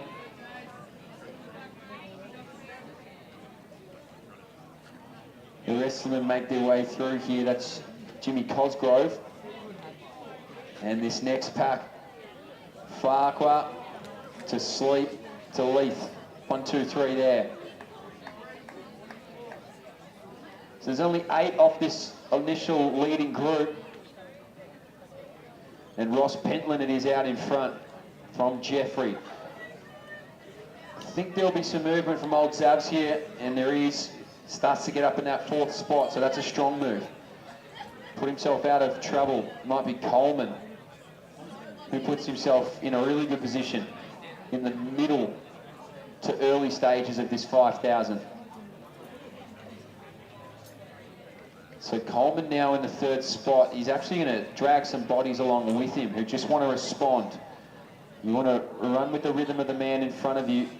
So Coleman doing a good job to get on Jeffrey's shoulder. Still Pentland out in front though. Man from Terralgan on the inside of the rail. Looking smooth. That's Wilson. Another one to keep an eye on is Toit, who's just on the shoulder of Blakey Barber. So these guys moving through well. And that what was once 16 is maybe down to 14. But all strung out now. Only one on the outside, and that's Edward Wilson of Terralgan, who now had a reason for being on the outside. He wanted to get to the front, so he moves past Pentland. So there's been about 5 different lead changes here in this men's G 5,000 metres. Everybody happy to take a slot to see if they can push the tempo, but this is probably the most aggressive we've seen yet from Edward Wilson of Terrelgan. So Wilson is going to see what they've got behind him. Pentland to Jeffrey. Then the next one is Blake Barber. The one to watch there was Toit. He's just right behind Jeffrey, then Coleman. In that order, the man from Box Hill still doing a good job, Rowan Martin Ritchie, in the middle of these two groups. So he's got to latch on to the Western A's ahead of him. And just stay there. That's Nick Tavendale. So wants to roll on the shoulder of Tavendale. And Edwin Wilson done a good job to really spark some life in this group. Blake Barber sits now in the second spot. Pentland in the third, Jeffrey in the fourth, Toit in the fifth, inside Tavendale in the sixth. Then it goes to Coleman in seventh, and that's Martin Ritchie in eighth. 11 now is this group. So slowly but surely, it's picking it apart. Edward Wilson done most of that damage for that lap. Let's see who does the damage for the next one. Looks like he's in a position to move there as Toit. He's just following Barber. Pentland as well wants to stay on Toit with Jeffrey on his outside shoulder. Tavendale to Coleman. And then it's Martin Ritchie. And this group of 3 behind doing a really good job to just latch onto Martin Ritchie. Making it look quite good here. And that might be Charles Jacobson of Diamond Valley, doing a bulk of that work on Martin Ritchie. So now they've bridged it back to our race leader. He had the slight lead, Edward Wilson. And looks like Pentland will move right on the shoulder there of Blake. Toit as well. Jeffrey wants a piece of it. Tavendale, Coleman, Martin Ritchie. These are consistent names I'm calling out here at the moment. Next one up is Charles Jacobson, who's in a good position here. A man from Old Scotch is through next. That's Lockie Stewart, who has Nick Boland on his back. So this group is still moving along well. Pentland now at the front. Jeffrey, inside of him was Edward Wilson. Then it went to Blake, then Tavendale, Toit. Then it goes to Coleman, Martin Ritchie. Next one through there was Jacobson. Then Lachlan Stewart, in that order. So another lead change. As now we start to see Edward Wilson move his way into the middle of the pack. Toit around him now. Tavendale is attached to Blake. Jeffrey has rarely left a position 1, 2, 3 or 4. He finds himself in the 2 slot right now. But he's got Blake and Tavendale right on him with Toit and Coleman. Wilson's still doing a good job, but Pentland back towards the front. And if I had to pick the next race leader, it's going to come from this leading trio of 5. Coleman in a really good spot, doesn't have to go anywhere. Edward Wilson as well doing a good job to maintain and hold on. Ritchie now leading this 2 behind him. Right on Charles Jacobson, who's hanging on to Wilson, who wants to hang on to Coleman, who is hanging on to Pentland's push with this group of 4 behind him. It's a lot of hanging here. Jeffrey on the outside again towards the front. I don't know if there was a deal made before this race began, but this leading group of 5 seems to be happy to continue to roll with the front of it. Pentland doing well, Jeffrey, Blake, Tavendale, Toit, then goes to Coleman. Edward Wilson. He's been good here, young Lockie as well for Old Scotch. He's one to watch over the closing stages of this. 4 laps remaining for this group. Langley now will roll through. Next one up behind him is Petrie of Box Hill. Then it's Jason Louis, your man from Mansfield. Jonathan Manser is up next, and the rest of the group continues. So Pentland's still out in front though for our men's G5000. Jeffrey looks good on the shoulder, so does Toit though. Like the way he's going about his business here.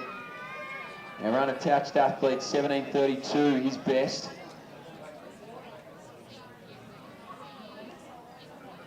But Pentland, Jeffrey, Blake, in that order. Tavendale, then Coleman, Toit, Diamond Valley's Jacobson, doing a good job. Maybe it's Edward Wilson now on this lap. He's been strong though, Wilson. I'll give him all of his dues. He made a really good push, and he's still on this pack. So doing a good job at that. It's Lockie Stewart on the back. Coleman doing well. Jeffrey, definitely one to watch is Jacobs. Oh, good reattachment there from Edward Wilson. 3 laps to go. The winner can come from anywhere here at this point.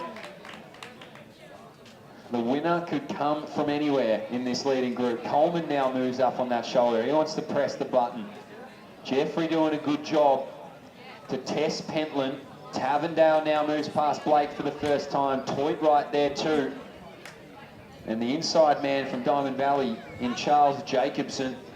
The cap on. Here we go. Here's a bit of movement. So Blake now gets to the front for the first time. Jeffrey doesn't want to relinquish that rail though, and he just has to there. So now this group's under pressure. Now they all have to start to make a decision. It's Blake though who's really asked that question. The answer to it is Jeffrey.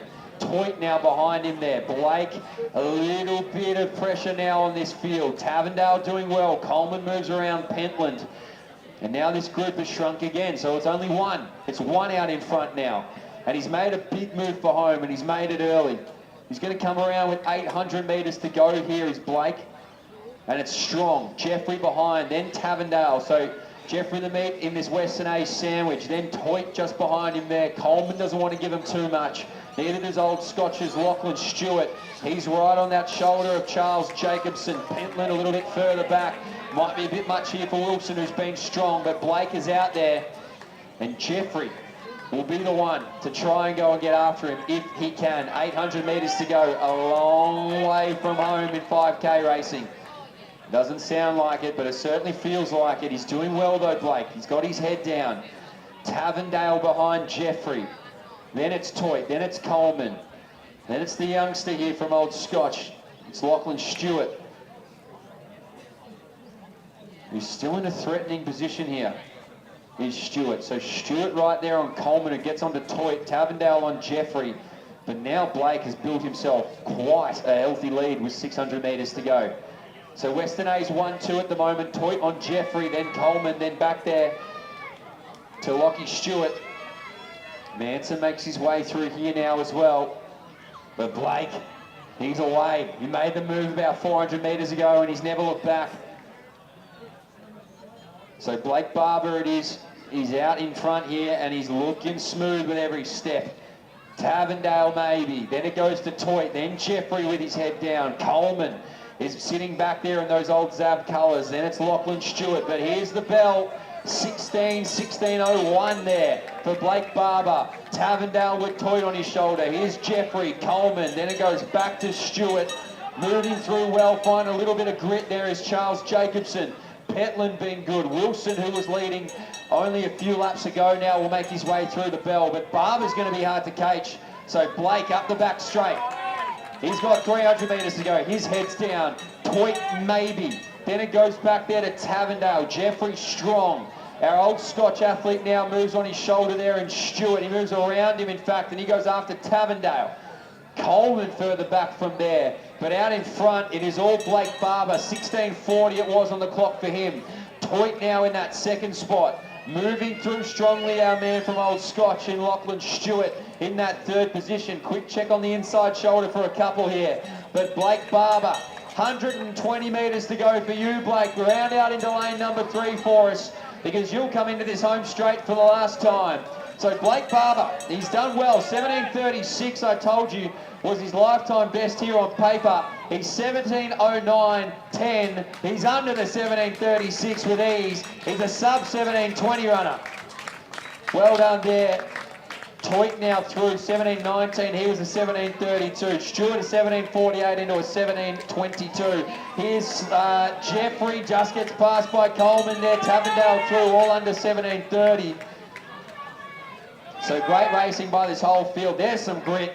Jacobson gets under 17:50, his seed time. Pentland as well under his 17:41. So great racing here. Lane 3 to finish here, gentlemen, if you can. Well done there to Rowan Martin Ritchie. Edward Wilson rounds on through too. So big racing here for this G5000. Our next finisher, Rob Petrie. Brought under you, Rob, 18:03. Unofficially, of course. Well done, Rob.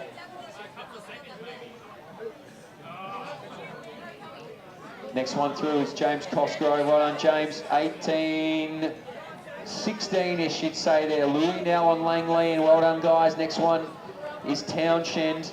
Here's Sleepy. He's through under 18:30. Well done to you. Mance up next from Mansfield. He'll roll on down, sub 18:40. Good racing for him there. Neil Leith, right on 18:40, 18:41. And the next one through is Paul Farquhar, and we'll finish things off here for this men's G 5000. A beautiful night for the Box Hill Burn. Our last competitor here in the men's G 5000 metres, all under that 19-minute marker.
So our women's A5000 is about to begin shortly. We've got a little bit of time, but if we could get some more lap scorers down here at the finish line, it'd be great. So we're looking for 6 more lap scorers. So if we could get 6 more lap scorers, that would be beautiful. We'd all really appreciate it. Oh, now we need 5. Only need 5 lap scorers. So if you could lap score, that'd be brilliant. Thank you.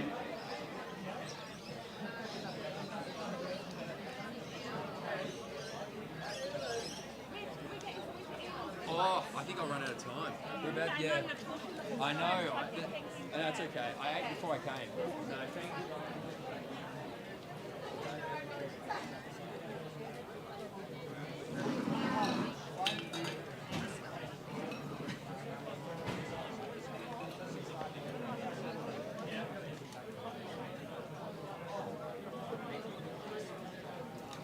Two more lap scorers.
Hey, Mitch, you're man. He left.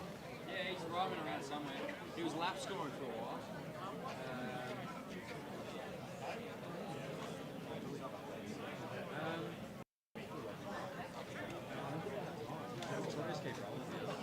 Maybe like a water or something. But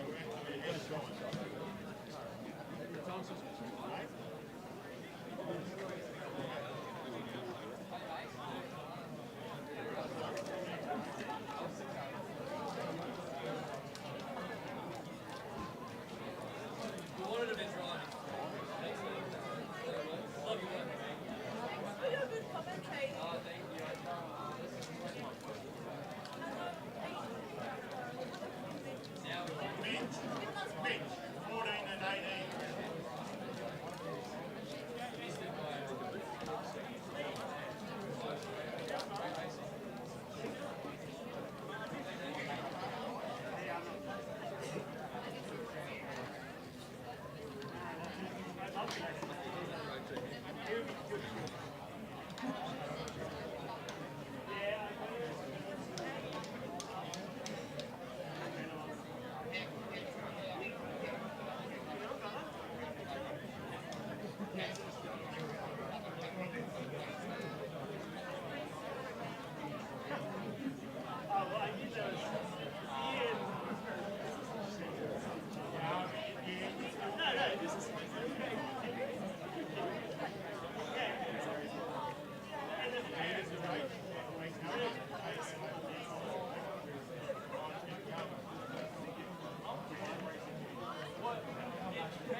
don't do a race around any big line. Find a big league confidence. Try 3 large sums of money.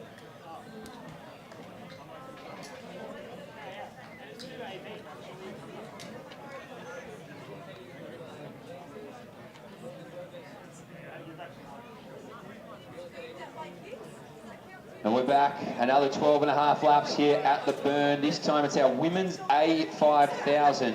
Hip 1, Alice Oakley-Kerr. Our pacer is Georgia Griffith. Hip number 3 is Zoe Wood. Saskia Lloyd in 4, Vanessa Lee in 5, Matilda Cole in 6, Orla Shackloth 7, Matilda Harrison in 8, Isabel Klein in 9, Isabel Hume in 10, Jenna Schultz in 11, Karen Blaney in 12, Meg Oakley-Kerr in 13, Cassie Deege in 15, Amelia Morton in 16, Ella Mangan-Walker in 17, Amy Robinson in 19, Chloe Phelan in 20, Jessica Coyne in 21, Steph Condon-Gonis in 22, Alexandra Schultz in 23, Kiara Sullivan in 24, Taylor Werner in 25, and Nicole Lowe is in 26. So there you go. You can see them out there. I think that might be Amy Robinson out in front, ahead of the pacemaker and Griffith. That's Klein, who's sitting just behind them there. And then that's Isabel Hume, who's right off in about 5th spot. And then it's just a big pack of them, all going to be working through well together here. So a big field. This is 24 women in this A5000. We'll give you an indication of times. It'd be around, try and find it here, 16:15 would be your fastest woman. That's Sarah Klein, multiple time Australian representative. She's sitting there in 4th at the moment. So Amy Robinson wasting absolutely no time to get out in front.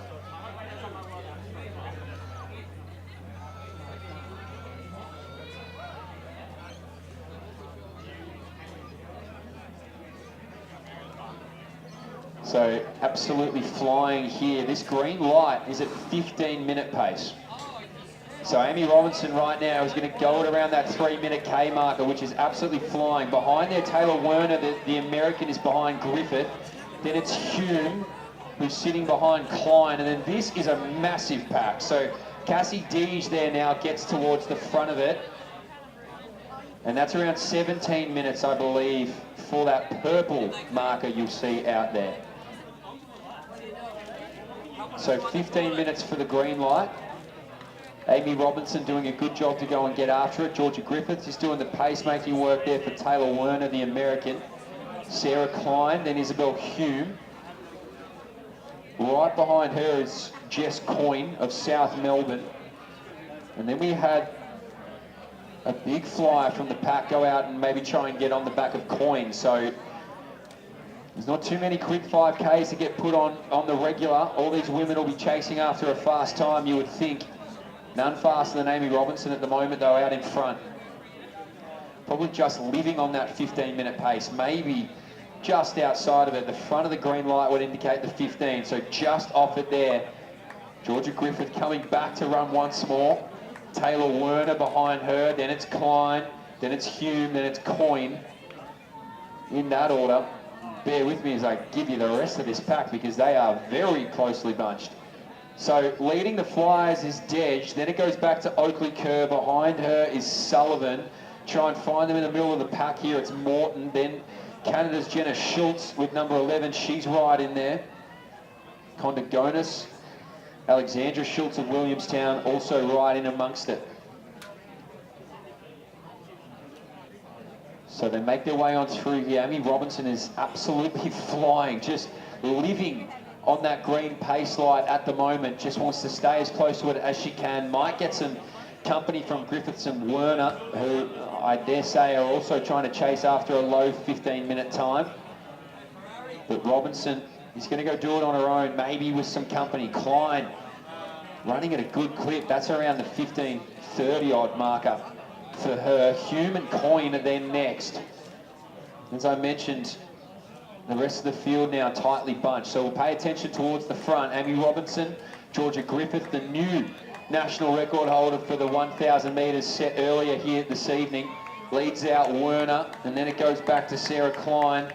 16:15 on paper here for Klein. Then it goes Hume, then Coyne, Dej, still leading this out with the Bankstown colours on. Then it's Oakley Kerr. Right in behind her was Sullivan. And then you can see there Woods on the inside, the other Oakley Kerr. Condagonis now moving around. Shackloff there too. Schultz also there. So all working pretty well together, but towards the front of the field, you have to keep your head on a pivot here to just try and see where they're all at. It's Amy Robinson continuing to keep that healthy margin towards Werner and Griffiths and Klein, who's sort of been forced into a position to run this 5K on her own. So is Amy Robinson. So Robinson back to the pacemaker and Griffith, Werner, Klein, Coyne, Hume, Dej, Oakley Kerr. That pack really hasn't changed all that much. There hasn't been a great deal of movement in there. All just happy to live around there. The purple marker, wherever that is on the track, is around 17 minutes, I believe. So Klein, multiple-time Australian representative across the marathon, world cross country, a very, very good distance pedigree in Sarah Klein. Next up, Izzy Hume, and then Coyne. These two in a really good rhythm, actually. That's a really good spot to be. Dej, good 20 metres back to this swarming pack. That's the best way I can describe it. A New South Wales athlete moves around there. That's Matilda Cole, who now puts herself in a good spot. Schultz back there too. All the Shackloff as well.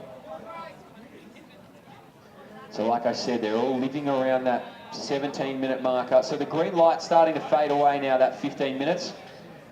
And that's 15 minutes on the nose is that green light. So doing a good job, Amy Robinson. She's about to get some company though, which will be great.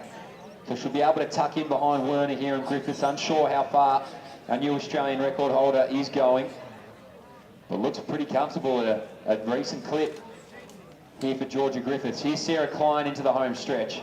Now this pack on the back straight's going to go and get after Dej. That's the new move. As well as the rest of this field. Just wants to follow along with whatever moves. It's Oakley Kerr, the second of the Oakley Kerrs. So they're actually going to run together, the two sisters, which you love to see. Hume to Coyne to Dej, to the rest of this pack starting to separate. That's what that looks like. We'll get a good read on them as they come on through here, because now Georgia Griffiths has stepped off the track. So our pacemaker is gone. It's now Robinson who leads it out there from Werner. Now moving around it all is Schultz of Williamstown in a good spot. That's Cole just back from there. Also Chloe Phelan of Williamstown. Another one on the hip number, Matilda Harrison. So they're all continuing to move up the track here, all Shackloff as well. Here we go though, this is a duo now, they've merged together. So it was Amy Robinson out on her own, and it was Werner off the back of Griffiths, and now the American just moves on past here, Amy Robinson. So she'll get a reprieve for a moment here, Robinson. She can sit on Werner. They can work well together here over the middle stages of this 5,000 metres. So the American back there to Robinson, then it's Sarah Klein, who's just chipping away here. A strong runner, always has been. Always had the staying power, has Sarah Klein. It's been a strength of hers throughout her entire running career. So the Frankston athlete continues to move on around. She sits in the third spot. Human Coin hasn't changed once. These two have stayed consistent. They've stayed in those same positions. Big shout out Benny Lightknife down here taking some good photos on the way through. You need some photos, hit the man up. So here we go, Alex Schultz now leads out this next pack. And doesn't have too many joining her on the back of it, it should be said. So she's managed to stretch it out. Saskia Lloyd right behind her there. Then it's Meg Oakley-Kerr. The next one leading the group is Zoe Woods. So this pack's starting to fracture up a bit. Matilda Cole right in that group. The next group making their way on through as well. And Orla Shackloff about to come through here too. So at the front of it though, it's Taylor Werner, the American, 15:03, her lifetime best. That won't be here today, but a win and a good performance will make a big difference in setting up a good 2025. So Werner to Robinson, 19:17 with 5 laps to go. Sarah Klein continuing to just chip away at what this group is doing ahead of her. That's what she does best, staying power. I mentioned it a lap ago. She's bridged that gap just a little bit each time. Hume to Coin. Schultz then leading from Saskia Lloyd. So these fractions starting to push themselves towards some good times. So some big runs coming from this middle pack. Oakley-Kerr now leading out that group, but it's Schultz still leading it out from Saskia Lloyd. These two on a mission, looking comfortable.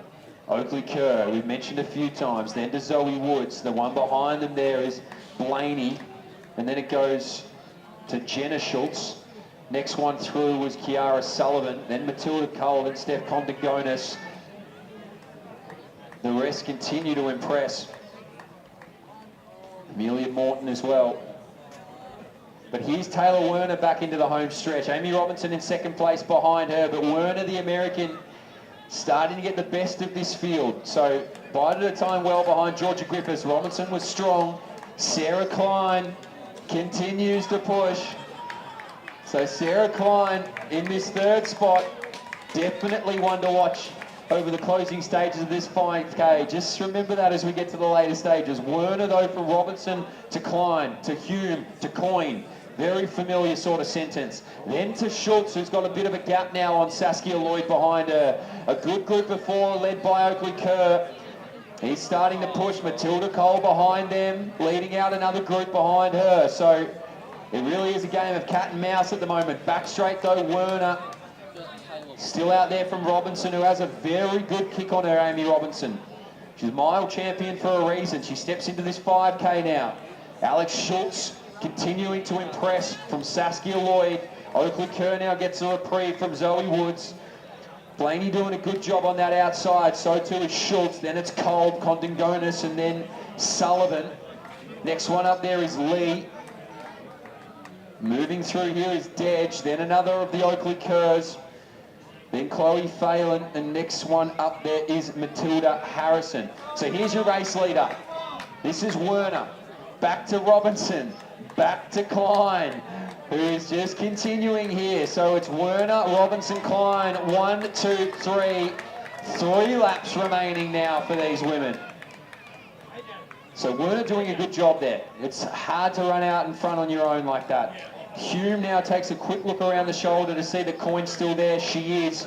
Alex Schultz going from strength to strength, the woman from Williamstown. He's impressing here in this 5,000. It then goes back to Lloyd. Zoe Woods still out in front, although now just steps off. We hope she's okay. It rolls back now to the Canadian in Jenna Schultz. So Jenna Schultz after Saskia Lloyd, with Oakley Kerr and Blaney behind them there. Here's Alex Schultz, the Australian. So making their way around here, it's at the water jump now, is Werner, and Robinson gets joined now by Klein.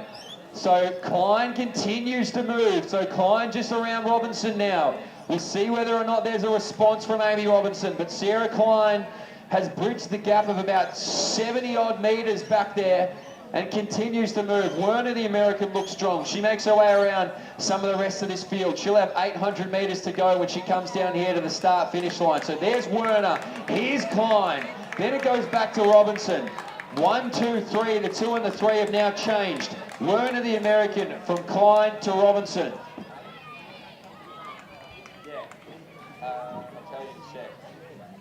All the Shackloff now moves through. Then it's Hume, then it's Coyne, then it's Schultz. As they continue to move on around Matilda Cole, you can see to make moves down there as well. As Schultz now goes up to Lloyd in some good racing. Hume to Coyne. These two have been inseparable. I've said that a few times. It's still Werner out from Klein. Out there from our early race leader in Robinson. But Werner has a healthy margin here. Here's Alex Schultz, a youngster. Continues with 800 metres remaining. So now our Canadian Schultz moves on past here Saskia Lloyd, who looks good, just needs to hang on there where she can. Looks comfortable though at the moment. Hard going here at the end of a 5K. Next one through is Blaney, then it's Cole, then it's Oakley Kerr, and then it is Lee. So here's the race leader. It's Werner. She's about to get the bell. 14:30, 14:31. That's at 32. Then it's going to be Sarah Klein at 14:35. So we'll see what she's got in her there. Sarah Klein in second. Amy Robinson sits there in third. Now moving on through will be the next one is Schultz, but she's a little bit away here. So up the back straight, the race leader in Werner. Sarah Klein grits the teeth. Amy Robinson in that third spot was brave, but she'll be in that third spot. Up the back straight to watch in the Puma colours is Werner. And then Klein of Frankston in the white colours. So 200 metres remaining for Werner. She's at 15:08. She's a 15:03 woman at her best. Isabel Hume and Coyne now goes onto Hume's shoulder. So she's waited for the bell. Coyne to Hume. We'll see whether Hume has a response here. Then it goes to Alex Schultz. She'll hear the sound of a bell in a moment's time. But it's Werner, the American, who will round out into lane number 3 and finish off this women's A5000. She had the benefit of the sit of our most recent Australian record holder in Georgia Griffiths, and she'll power on home here, ladies and gentlemen. This is your winner of the women's A5000. Outside to 3 if we can. Well done to Werner, 15:44. Klein comes through storming at 15:49. Amy Robinson, oh, she was brave earlier. Great race here from Amy. She'll be under 16, 15:57 for her. As we see, look at Coyne, absolutely motor over this backstage. So she was sitting off the back of Isabel Hume for a long way, and now she'll round in here to lane number 3 and finish off her part of the women's A5. This is a blistering last lap. We should have got a split on this. Absolutely electric from Jessica Coyne. 16:27 was the time next to her name. That's gone. 16:24 for her. Well done. Here comes Izzy Hume to finish off her evening as well. That'll go just on 16:30. A great race from her. And here's Alex Schultz, the youngster from Williamstown. She'll round out to lane number 3, right on 16:40 now, so she might get under that 16:50 marker. 16:44, 5, 6, 7. Yeah, she's under it. Well done. The next Schultz rolls on through as well. Here's Saskia Lloyd to get under 17 minutes, and she'll get there. So 16:56 for her. Lane number 3 to finish off here, ladies. Well done. Blaney to Oakley Kerr to Lee in that order. And they're all going to finish in a flurry. 17:05 it is. Matilda Cole through next. from New South Wales. That'll be 17:11 for her. So great racing there as the rest of the field finishes things off. Well done here. This will be Nicole Lowe in those New Balance colours. Next one through is Phelan, then Condon Gonis. Then it's going to be Kiara Sullivan at 17:27. Salis Oakley Kerr now finishing things off. Well done, Matilda Harrison, who will go right around 17:30. Dej, who made a big move to get away from that pack. She finishes things now as well at 17:42. For our women's A 5000. Great racing there from Taylor Werner. She was nearly had some company from Sarah Klein, who was fast finishing. To finish things off now is Orla Shackloff, who will round out our women's 5,000 metres from Sandringham. It'll be just over the 18-minute marker for her. So a good night here in Box Hill. Our women's A 5,000 metres, all done. Taylor Werner, the American, takes it out.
One more lap scorer.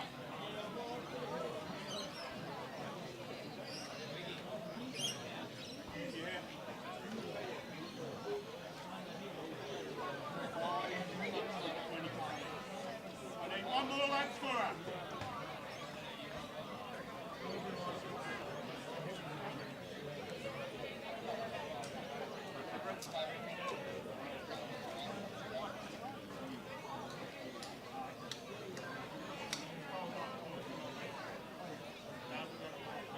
Okay, listen up, please. The following athletes aren't running. 5, 6 and 23. So if you have 5, 6 or 23, they're not running. Okay? Everybody knows what they're doing? Everybody done this before? I need to explain to you. Now, what will happen?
Our men's turn now, the men's A 5,000 metres here at the Box Hill Burn. Yeshnil Karen, hip number 1, Oliver Ham number 2, Reese Edwards 3, Syrian Rushton in 4, Connor Latouf in 7, Jack Waters in 8, Luke Hintz in 9, Harry Norman in 10, Liam Cash in 11, William Garbelotto's in 12, Bailey Mazurki Hintz is in 13, Zayed Al Sayad is in 14, Tommy Bowers 15, Seth O'Donnell's in 16, Aidan Velton in 17, Will Love at 18, Ben Baisha 19, Charles Barrett 20, Nicholas Baggett in 21, John Maguire in 22, Alistair Christie in 24, Logan Janetsky is in 25. I could already tell who's going to be out in front. It's the Flying Mullet and Seth O'Donnell. It's a 13:30 man at his best. And he might even just go and get after it on his own here by the looks of things, Seth. So he'll waste no time. Some positive memories for him at Box Hill. And he's about to show everybody exactly why that is. So Seth O'Donnell goes through in about 61 seconds. To open up his 400 here in the 5K. And that is pretty quick here for the Flying Mullet. So he's well ahead of the green lights, and he's certainly well ahead of the purple lights. So Seth's in his own mission here, and he's got his own chorus. So Seth O'Donnell out in front, absolutely loving it. He's got a good crowd support behind him here too. Here's Kaushan Janetsky.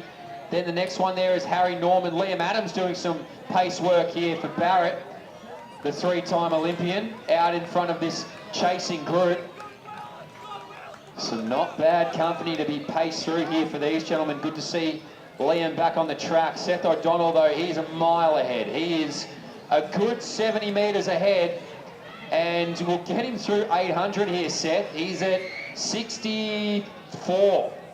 63, 64, or 204 it was there through the 800. So he's split through about 64 for that lap, which is blistering. So Seth is on one. I can't describe it any other way than that. Seth is on one on his own journey here. He's out in front. It's Kaushan Janetsky and Norman who are the next ones through. Looks like they've got a pacemaker potentially in there as well. But Seth O'Donnell, let's look at this K split. 233, 34, 235 on the nose for Seth O'Donnell. So that is quick. He's 25 minutes under 3 minute, 25 seconds under 3 minute K pace there. Wow, that is fast, Seth O'Donnell. He's going for that low 13 marker. So Seth out there, we'll let him run his own race. The next one through was Kaushan Janetsky and Norman. Then it's Liam Adams leading out Barrett. Al Sayed is up there next. And this big, long group behind him just needs to hold on and see what can happen. The tempo's been set by none other than Seth. This group of 4, although I think it's 3, they might have a pacemaker in there, much like Liam Adams is doing for the next group, is moving along nicely. They're right on the green light, so that's where you want to be. Pacer doing a great job. Seth doesn't care about lights. He just wants to run. So he's out here on his own. That group doing well. I'll call the next big group as they make their way through, although not a single thing has changed in that big group. Here's Seth. He continues to roll on through. That's another 64 for Seth O'Donnell. So he is absolutely on one. We're all out here to try and get the boys through. Here's Kaushan from Janetsky, well done to the pacemaker. Norman can tuck himself in there. Liam Adams will probably run this in his sleep. He's happy to just continue on here out in front of the purple. It's Barrett to Al Sayed. Then next through was Rushton. The rest of this field continues to press. Jack Waters just there at the back of it, just to tail along. He looks good. So here comes this field around the bend. Seth is nearly 100 metres in front at 4:11, 4:12 now. So whatever he does out here this evening, Seth, remember it's a solo effort. Pretty incredible. Liam Kaushan then. He goes back to Janetsky. Norman just getting a really good sit on these two out in front. He'd be loving that there, the man from Lilydale. Liam Adams from Barrett, from Al Sayed, and then behind him there I said was Syrian Rushton, who's doing a good job, the man from New South Wales. Here's Seth. He's back again. So he sits around the marker. He goes again once more at about that 64. So he's absolutely flying here at the moment, Seth O'Donnell. Doing a good job, Liam Cashin with Janetsky behind him there, Harry Norman as well. They're in a really good trio. They don't have to think all that much. We'll try and read this group in the middle parts of it. I can see Will Garbelotto in there. I can also see our man from Queensland and Connor Latooth has made his way out of the Cyclone. Tom Bowers doing well from Old Scotch. He's in the middle of it all. Baggett then goes back there, and it's going to be Waters just at the back of it all. So they're on a quick clip. They're not messing about here in this A 5,000 metres. Seth is out. He is gone. Seth, he's a mile ahead. And then goes back to Cashin, Janetsky, Norman in that order. Liam Adams, he'll stay there all day long. The metronome in Adams. Here comes O'Donnell though. Let's see what he can continue to move through here. So Seth's got a good chorus. He's got a good fan base behind me here. They're loud. They're raucous. And here he is. This is impressive, ladies and gentlemen. Whether you've seen this before or not, any solo effort is big. He goes out to about a 66. So somewhere around there. So slightly slipping by not by much. He looks good. He looks real good. He was at about 5:52 there when he made his way through. Now it's Cashin, Janetsky. Then it goes to Norman, who just loses a little bit of contact. He's a 14:09 man at his best though, Harry Norman. Here's the next group. Latooth's done a good job to get in there. Garbelotto as well. A little bit further back from the ACT is John McGuire. So they've come from everywhere. The man who's won the Melbourne Marathon in Reece Edwards sits at the back of it all. So he's at the back of that pack. So some good marathon pedigree, top to tail of this chasing pack. I'll tell you what, Will Garbelotto tucked in there nicely as well. One to watch in those Sandringham colours. So Norman just off the back now. Janetsky and Cashin will work hand in hand off those green lights. Here's Seth. He rolls his way back around in again, does Seth. The video's out. There'll be good content after this, I guarantee you that. He's a man on a mission. Seth O'Donnell, out on his own accord. He is humming at the moment. 6:53 as he makes his way through. That is quick. I can't believe what I'm watching here. Next up is Cashin and Janetsky. And here comes Norman. So these two are phenomenal, but what Seth's doing out in front is remarkable. Now it's Norman up next. And they're doing a great job, this group, to just hang on here to Liam Adams. It's Syrian Russian who hasn't had to do a lot of movement. Luke Hintz from New South Wales as well. Another one to watch from Bowers and the boys from Old Scotch. Reece Edwards at the back of it all. Then here's Baggett. Next one through here as well is Lovett. And then Waters will continue to push on through. So out in front still is Seth O'Donnell.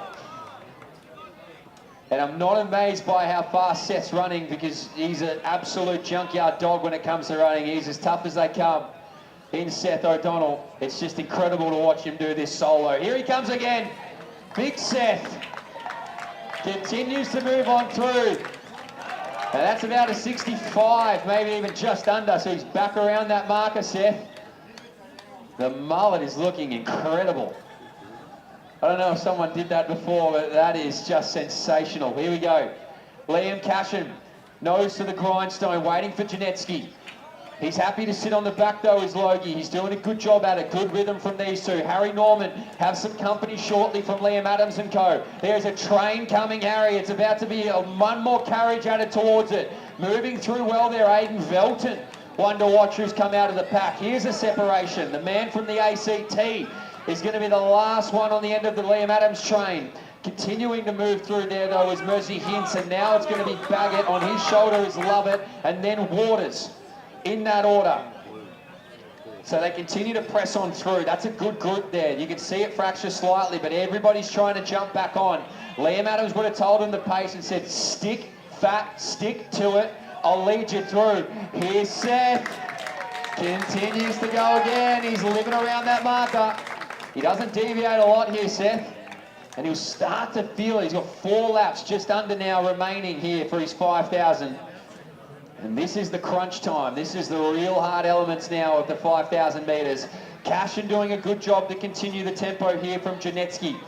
It's still Liam Adams, and Norman did get on that pack, so just has to take a quick step, although now the field continues to move through. There's Garbelotto. He's going to ride on Velton, who's on Rushton, who's on Adams, who's got some company behind him there. We start to see Barrett drop back ever so slightly. Then it's Baisha behind him there. Back to Bowers, back to Al Sayed and the rest of the crew. Melbourne Marathon champion Reece Edwards makes his way through the start-finish line now. as the rest of this field continues to ply their trade. And once again, Seth's about to roam his way into this home straight. So in the baby blue colours here, usually he's in those Mentone silks. So he's caught me off guard here, or he's in the Hawthorn colours, one of the two. But baby blue suits you, Seth. He's on. 1,200 to go, 10.07 it was for him. So Seth's in his own universe here. He's cleared out about 145 metres from the rest of the field.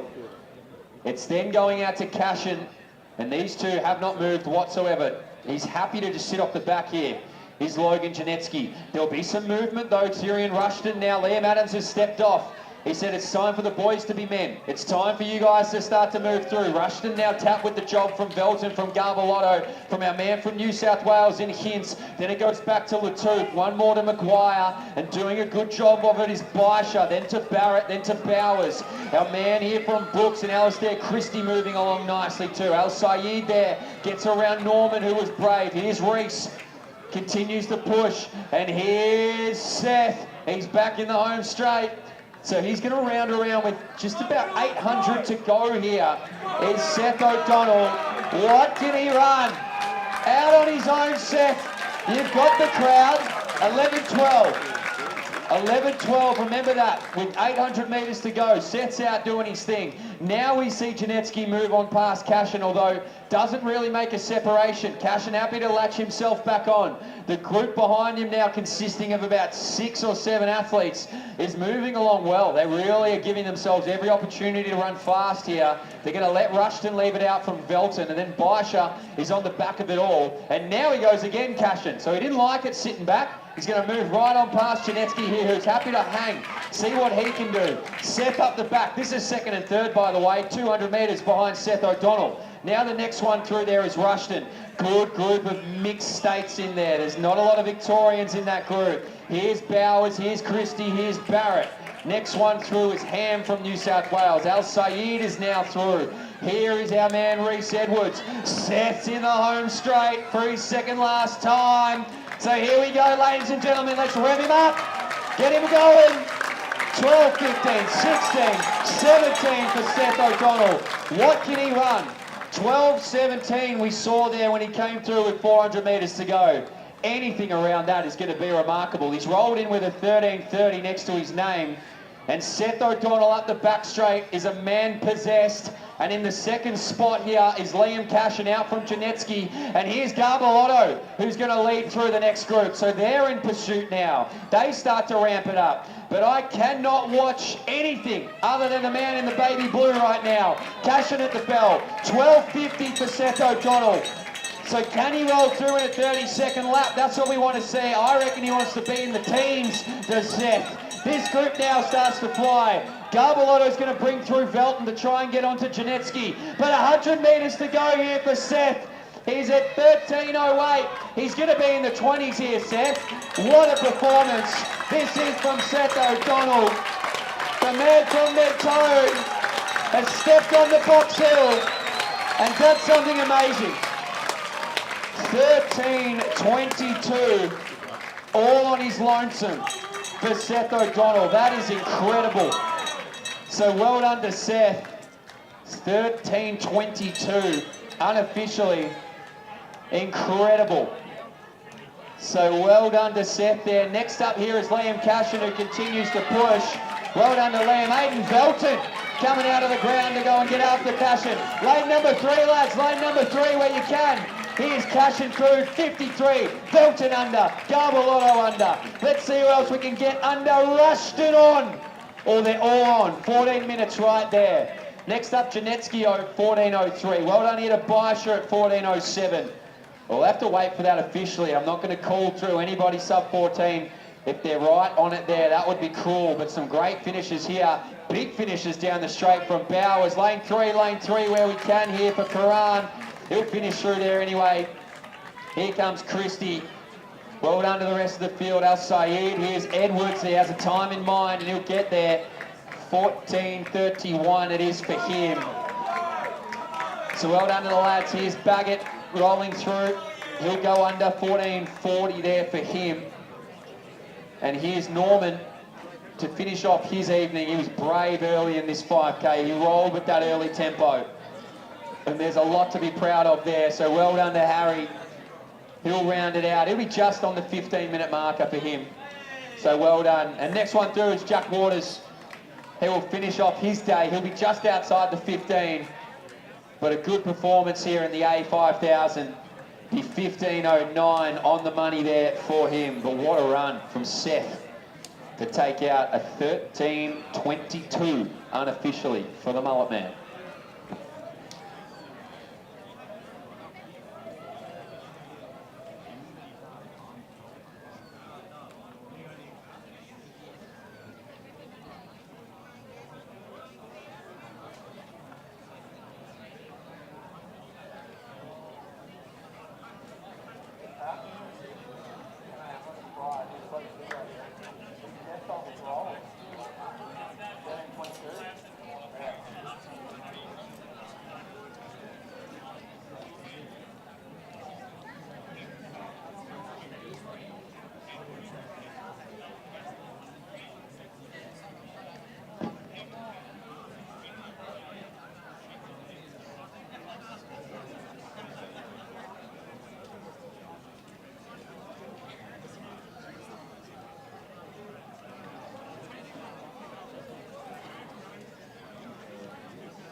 Okay, let's go.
All we need.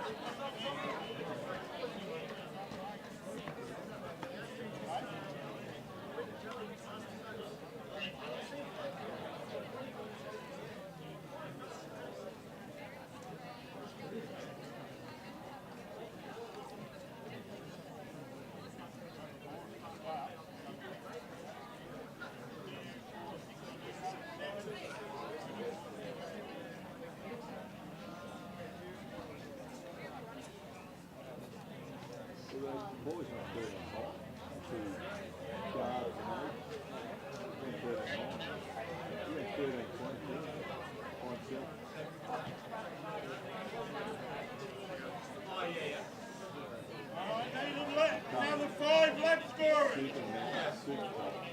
5 left scorers. So if possible, we're looking for 5 more lap scorers, if possible, for this men's B5000. So if you are in the stands and you want to count some laps, it would be a great help if we could get 5 people down here. These guys will be quick, I promise. It'll be over before you know it. So if we could get 5 lap scorers, that'd be beautiful. Thank you.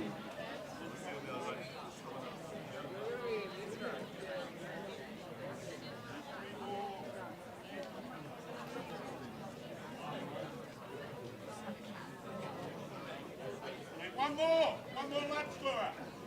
Only one more lap scorer. Thanks to the 4 that came down. We appreciate it.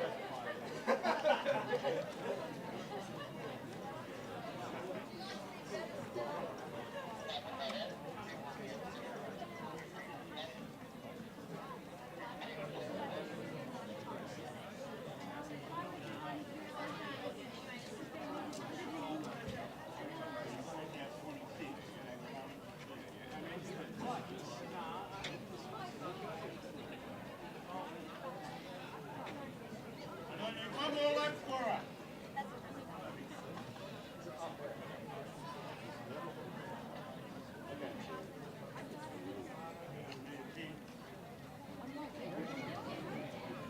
Okay. What's he talking You got the following athletes across the box. Oh, you got, you're catching me. 3, 4, 10, 17, 23, and 26. So those athletes aren't running.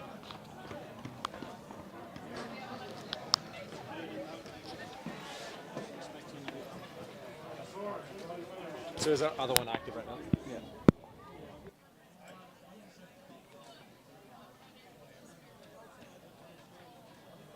Okay. Does everybody know what they're doing? Okay, so you should have no more than 3 runners. All you do is write the time down as they go by. As the runner goes by, you look at their leg number. Bob will call time. Look at the top, you see what numbers you've got.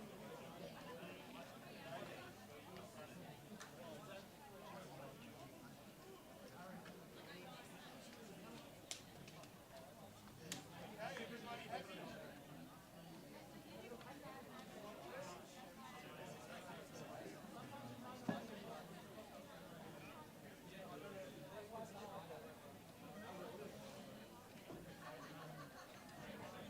You right?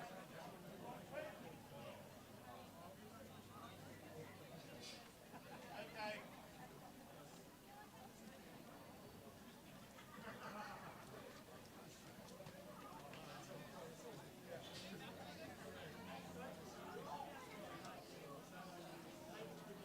Away. This is our men's B 5000 here at the Box Hill Burn. Hit 1, Nick Lukes. Hit 2, Reese Hadfield. Hit 5, Ben Ludbrook. Hit number 6, James Cruz. Hit number 7, Ronnie Brown. Hit number 8, Kieran Batty.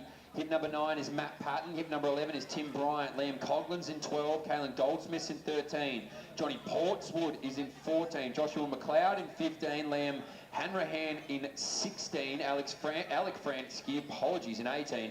Max Seville Bentley is in 19. Then it's going to go to Ryan Siemens in 20, Sam Bunnage 21, Connor Sullivan 22, Brandon Muscat 24, Nick Earl Jones 25, Oliver Lurie 27, and Dylan Edwards is in 28. That is Fransky out the front as well. Very familiar territory for them.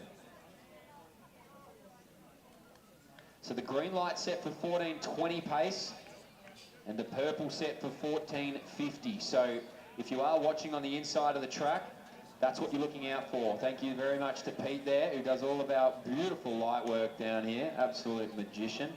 Give him a big round of applause whenever you walk past him, buy him a beer, whatever you need to do. 14:20, 14:50, 2 good paces there. So it's Fransky going to lead out this big group. We had 28 enter, 22 start. So 22 is still pretty enormous. So Fransky right on that 14:20 pace light. Happy to hang around there with the group behind. And there'll be a couple who will be wanting to dip under, 15 and be around that point. I can see Goldsmith in the middle there. Liam Adams is back, running again. He's in the middle of this pack, so it's Fransky that leads it out there from Ronnie Brown. I can see Ben Ludbrook in there. There's Portswood as well. And Adams right in the middle of it all.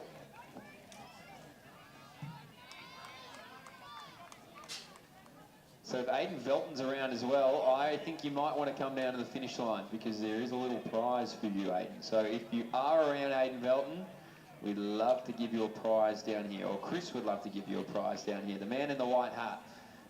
So look out for Box Hill legend Chris down here. So Fransky's still leading this out. There's a slight fracture from Portwood to Adams, who's doing some good pace work here for the Essendon boys. So checks his watch, has a quick glance around his shoulders. Says, come on, lads. Stay with me. I'll take you to the promised land. I swear, I'm right on the purple pace light. Fransky now, they start to dip slightly from the 14.20, but that's okay. Anything around 14.30 odd would be a good day. There's Ludbrook now that moves around the shoulder, so he's got his intentions clear. He's going to roll with this leading group. So good move there from Ben Ludbrook. He just gets right on that shoulder there of Oliver Lurie, who's right behind Brown, who's behind Fransky, who's then got Sullivan and Goldsmith behind him there. So leading him out well, though, is Liam Adams. Thumbs up, loves it. James Cruz from Essendon's behind him. Then it goes to Patton. McLeod is in there too from Box Hill. And it's a big group. That looks like Nick Earl might be towards the back of that as well. So anyway, it's a group of 4 leading it out here. The group behind's not too far away, though. I could imagine they could reattach themselves, but you can never be too sure in these 5,000 metre events, can you? So Fransky leads it out beautifully, though. Doing a good job. Ronnie Brown of Great Britain also putting himself in there. The darker it gets, the harder it is to see across the track. But they're doing a good job, right on that 14.20. If they finished right now, it'd be about a 14.23, so keep that in the context of your mind as you're watching. The young Fransky from Albury, they travel everywhere, this family. They are at every race, and these boys are tough. So here we go. He'll continue to move on through. The Brit, Ronnie Brown, he sits there in second. It was then Lurie and then Ludbrook. Doing a good job at leading this next group was Connor Sullivan. He's got Goldsmith on his outside. Inside there was Seville Bentley and Portwood. Here's Liam Adams, company on his shoulder from Muscat. He's doing a good bit of pace work here for the Essendon boys. That's Nick Earl at the back of it. He's got McLeod there. Just in front of him, the man from Box Hill. He'll be wanting to run around that 14.30 odd marker, I dare say. As this group out in front, this group of 4, I said that maybe they could get back on this leading group of 4, but it's going to be hard work. They just continue to push, continue to find their rhythm there just off that green light. They're at 14.25 pace now, I'll call it. We'll really test my athletic knowledge here. But doing a good job is Fransky, the Brit. Happy to sit in the second spot. He didn't come here to go in front. He just wanted to get dragged along to a fast time. I respect it. It's then Lurie, then Ludbrook. Doing a good job as well to just be a beneficiary of this Fransky pace. As that light just continues to move on away. Portwood maybe took what I said personally. He's now in pursuit to try and reattach himself to Ludbrook. And he's going to drag a few along with him. Goldsmith doesn't want to give them any room. The next one there is Seville Bentley. So he's doing a good job there in Kalen. Just wants to hold on. This next group is big. Adams now reattaches himself or attaches himself to that group in front of him. So he's dragging through. He's responsible for about 11 blokes at the moment, Liam Adams, although he gets a chop out from the leading 3 ahead of him, who are in pursuit of the next 3, which is John Portwood, showing the 2 gentlemen behind him that his intention is to get on this leading group of 4. The Brit now moves towards the back of it. Ludbrook goes around his shoulder. Fransky's still tasked with it. They're about 14.30 now, I would say, right on the money. Maybe just a little bit faster. So they continue to move this forward. Portwood's done a great body of work here to get himself onto it. That is impressive. So's the rest of this group now. They've just reattached with Liam Adams. So Adams might even get to the front of it. He's going to do a chop out for everybody. Just about here. The big oiping figure of Old Scotch now is going to let him around. And there's Liam Adams, widest on it. So this group moving along nicely, and now a new change of pace. Here's Lurie. So Lurie, Ludbrook, Portwood got on it. So I said that 4 was never going to be a 5, and John Portwood said, stuff that, I'll get right on board. So he's now moving around the Brit. So the next 2 might have some company with Liam Adams, who's dragging through a group of 11. So they're all trying to put themselves up there. Portwood slots into the 4th spot. He takes the position of Ronnie Brown, the Brit. And now they're all following after Oliver Lurie, who's got Ludbrook behind him, who's got Fransky in that 3rd spot. So a good group here, all working well together. Now Liam Adams is at the front of it. So he's after Goldsmith, if he can get him. Let's see, I reckon he will. Ooh, so this group of, well, 4 to 5 to 4, although it was not the original 4. Ronnie Baker, he's now finding himself in the 5th spot. Can he have a Johnny Portwood moment and get himself back on this leading group? Ludbrook doing a good job in the 2nd position. Doesn't have to think too much when he's trailing right behind Lurie, who's got Fransky. And then Portwood. doing a good job. Liam Adams has got the Goldsmith, so they're in pursuit. Ronnie Baker doing a good job here just to maintain. Seville Bentley is in front, Goldsmith, and this is a good run here from Reese Hadfield as well. Josh McLeod can sense what Liam Adams is doing. You just hold yourself on there if you can. Liam will take you there, I keep saying this. He'll take you there. They're ahead of the 14.50 at the moment, which is great. These guys off the 14.20 though, they're around the 14.30 marker, so there's not a lot of gap in this B5K as it stands right now. Portwood's still doing a good job off the back of that. Ludbrook for me, the one to watch. He's in that second position. He's following or trailing Oliver Lurie. And the Brit's about to get joined here by Liam Adams and co, who just seems to be bringing along everybody he possibly can. And if Liam Adams can lead these guys towards the top four, that would be remarkable. Anyway, these four doing a good job. It's Ludbrook who's still behind there from Lurie to Fransky to Portwood. But I get the sense that Ludbrook now gets up on the shoulder and makes his intentions known that he wants to continue to push this tempo. He can see that green light. He knows what it signifies. And he's going to go get after it. Portwood, too, wants to stay on there. So does Lurie. Fransky doing such a great job to hang on the back of it. Liam's got them all. They're all on the train. Every single carriage is attached right now to the Liam Adams train. So groups continue to come on through. It's James Cruz there with Nick Earl right on his shoulder. It's Kieran Batty. But now the group of four might get tested into a group of three. Fransky's been strong. He's a tough competitor. But right now he needs to find a little bit of something to latch on to John Portwood, because John Portwood is happy to roll off the back there of Oliver Lurie, with Ben Ludbrook now tasked with the job to get in front and find the rhythm.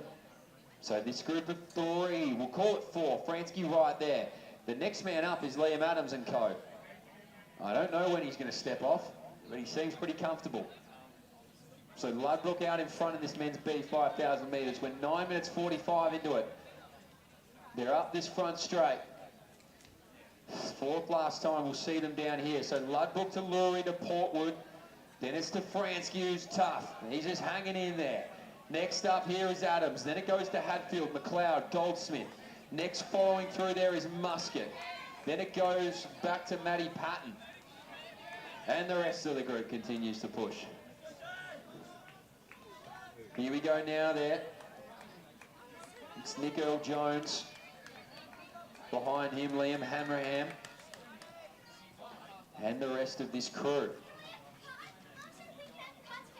So Ben Ludbrook's made a move here. It was the group of four I mentioned. Fransky still got his head down. Liam Adams still leading that group. The two in the middle still doing a good job. John Portwood has run an absolutely unbelievable race to put himself behind Oliver Lurie in that second spot. But Ben Ludbrook, here he goes. And he can sense it. He's at the back end of this 5K now. He'll roll down here to the start-finish line. He'll have 1,200 metres to go in this 5K. Head is down. Lurie's two.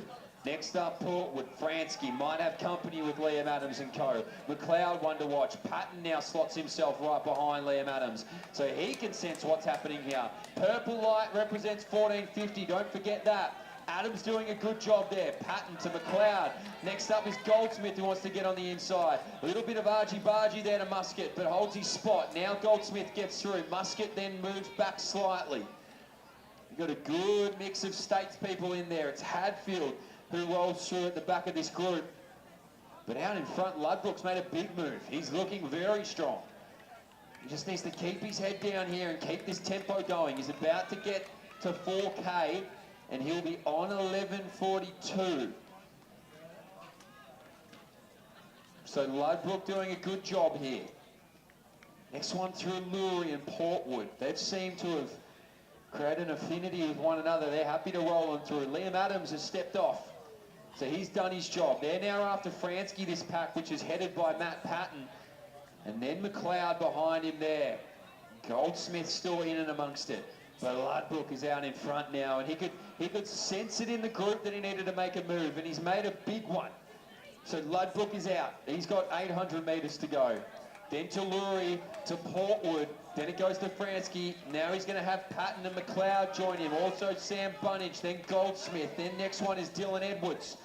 So that's a good group. They're all working together now. All want to be under that 15-minute marker. Fransky's going to get joined here, he will. So here's Patton. He's going to ride up on the shoulder there of Fransky with McLeod behind him there. These guys are now after Portwood, if they can go and get him, as well as Lurie. But Ludbrook's out in front. He's out in his own world right now with 600 metres to go. Looking strong, the man from Ballarat, from Eureka, to be exact. Here's some good movement again.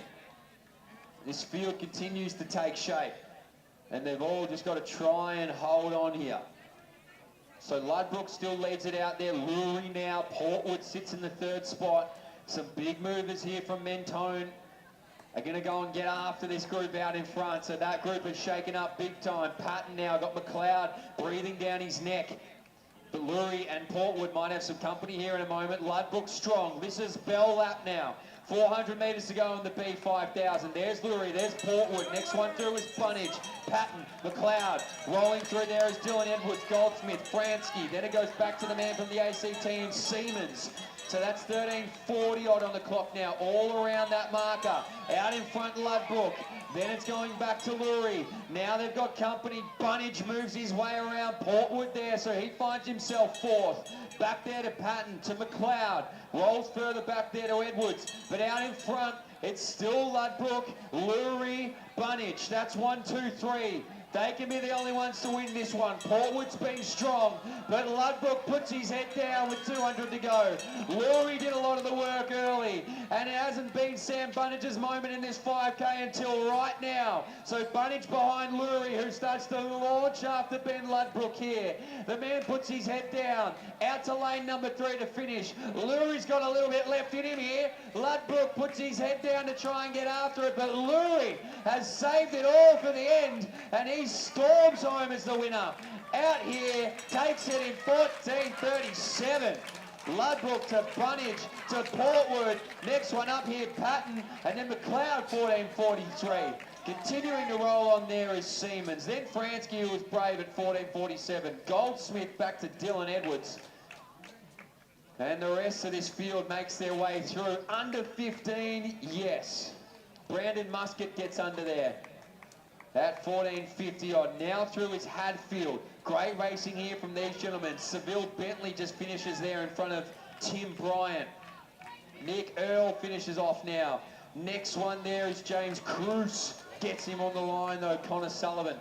Around that 15:16, I'll give it. So great racing through there.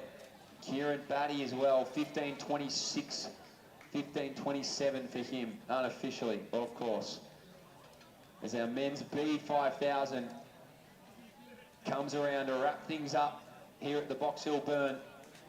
The next of our men's 5,000 races is just about ready to go. If we could get some lap scores as well for the next race, that would be beautiful to be able to roll straight into this. So any lap scores available, please do make your way down to the finish line. As now Liam Coughlin finishes off his night for this men's B5000, all under 16 minutes.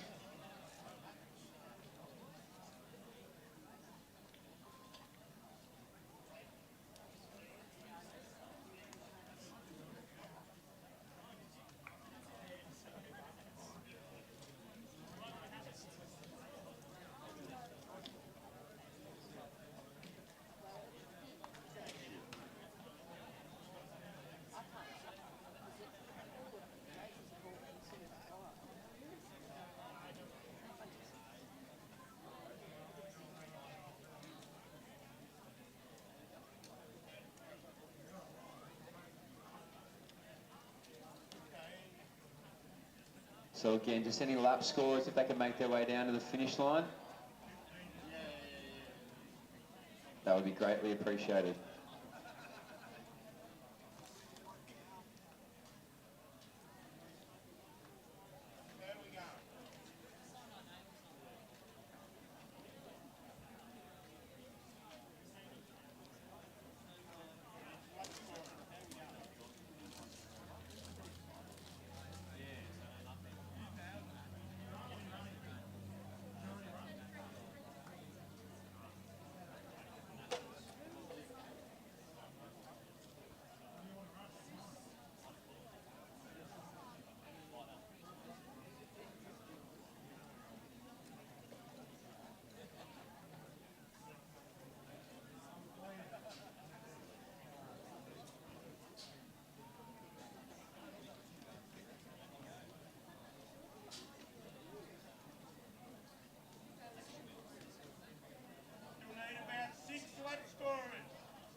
So after 6 more lap scorers, if we can get them.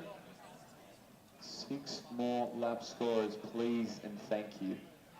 And we can keep on moving on with these 5,000 metre events here at the Burn.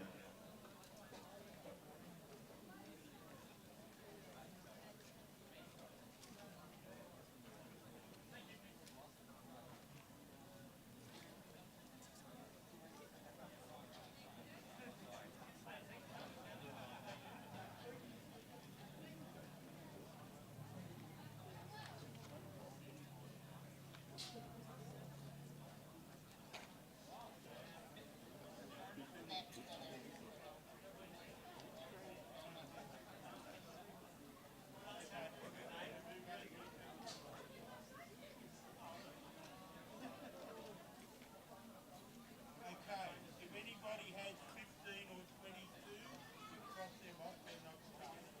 15 and 22 are out. They cross them off.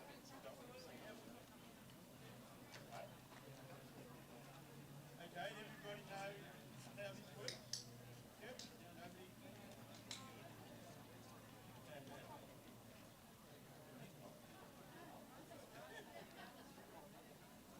No, Bob will be qualified.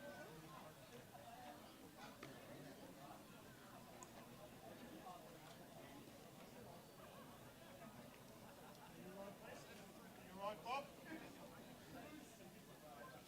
we go, Pino.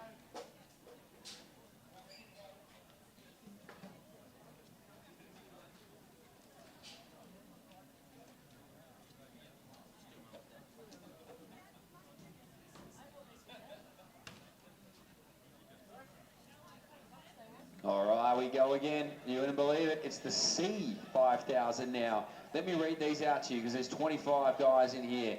Hit 1 is Maxi Leeton. Number 2 is Taylor Kearney. 3 is Tom Daveron. Number 4 is Kalen Luong. Number 5, Angus Thomas. Jonathan Squires is in 6. Xuan Go is in 7. Lachlan Gantz is in 8.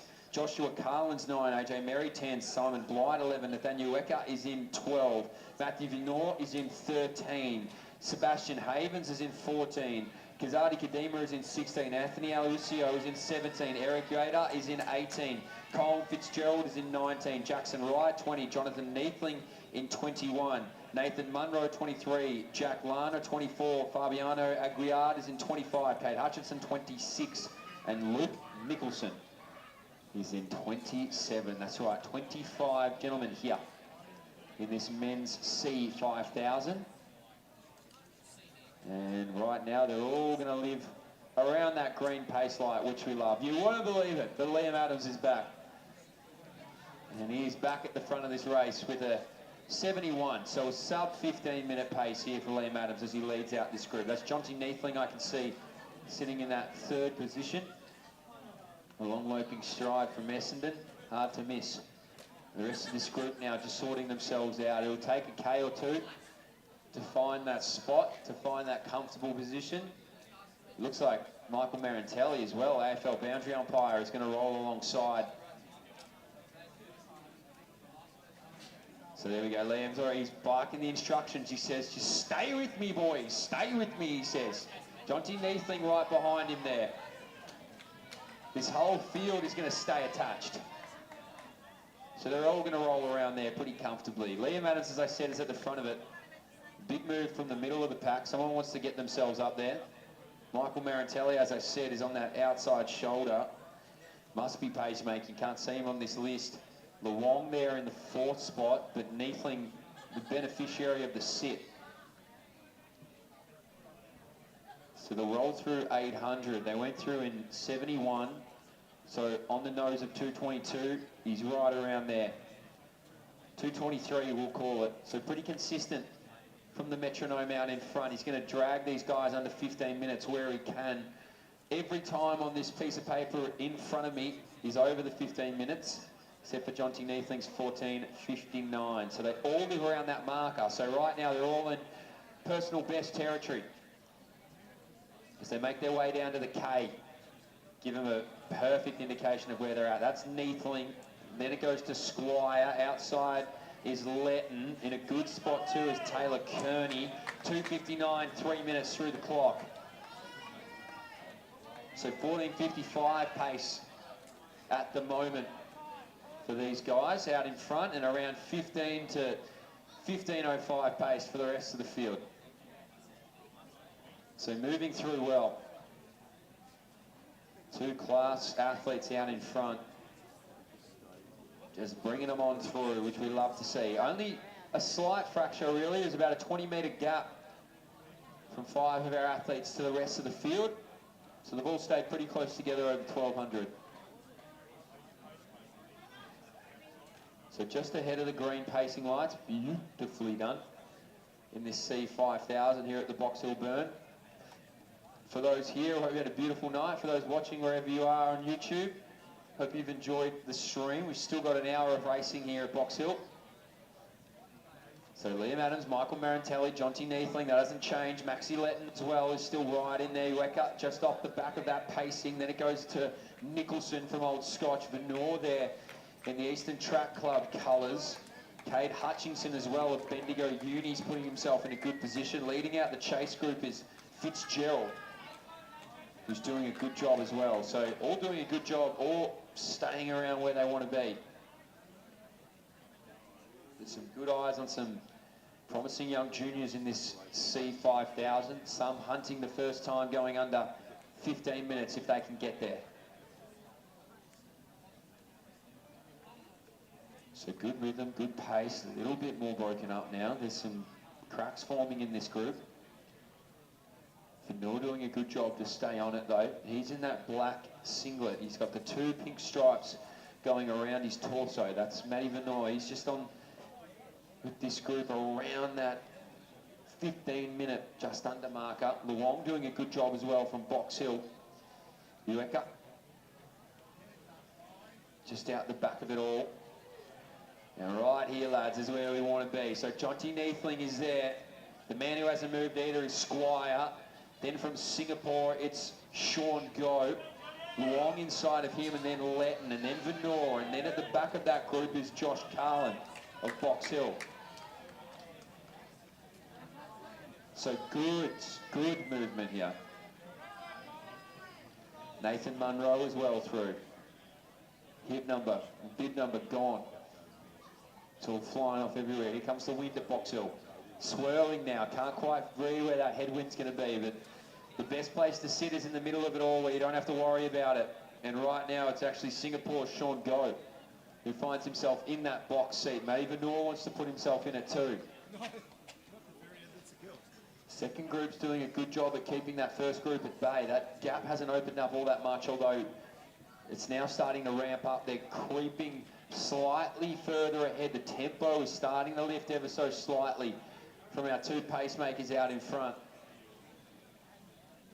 And it tends to be the further ahead you can get a 15-minute pace, you hope the better that's going to feel when you get towards the end and maybe those legs start to hurt. But these guys are making it look comfortable.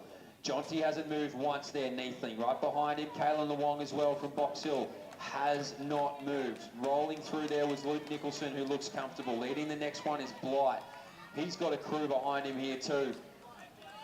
They look pretty good. Tom Daveron there as they make their way around. Sebastian Havens as well from New South Wales doing a good job. And Jackson Wright of Western A's makes his way around. So now this group is fractured. You take your eyes off it for a second and a lot happens. The leading 4 hasn't moved, although Go now finds himself trying to reattach to the pace that's been lifted, because that's Luong. Then it goes back to Venor, and then he just sits there behind Squire, who I've mentioned a few times, that just sat on that shoulder and not really moved all that much. Well, he's now finding himself in a position to try and get back on the Singaporean, who's at the back of this leading group. Liam Adams checks the shoulder, just sees who's rolling along with him. I dare say he might want to see Jonty Neathling there, and he does. Luong doing a good job. Go. Outside there, Marantelli in the Asics colours. Then it goes back to Squire, Venor. Then it's Letton. Moving nicely is Nicholson. And Josh Carlin putting together a nice race. Blight too. All black for him. So Go done a great job at staying at the back of this group. And I don't know, Jonathan Squire, he'll put his head down and see if he can get there. He might need some company. He's about to get it maybe from Maxi Letton. And then also Venor. But this leading group here is really finding rhythm. They're ahead of this 1450 odd green pace light.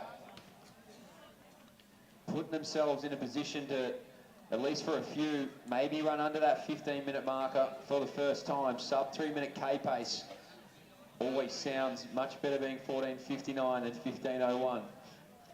Although it's not a lot, it is a lot. Liam Adams moves out now, so he goes wide, meaning he'll step off the track shortly and leave it to Michael Marantelli. So here we go. He's ahead of it. It's Neefling to Luong, and then it's Go. So those three will work together. Unsure how far Michael goes, but he'll roll a fair way. Maxi Letton's up next. He's got the best of Squire, then Venor, and then it was going to go to Nicholson. Josh Carlin still putting in a good effort, as is Blight. Bendigo Uni's Cade Hutchinson as well. Has about 6 trailing out behind him. So Lachlan Gantz, Jack Lana.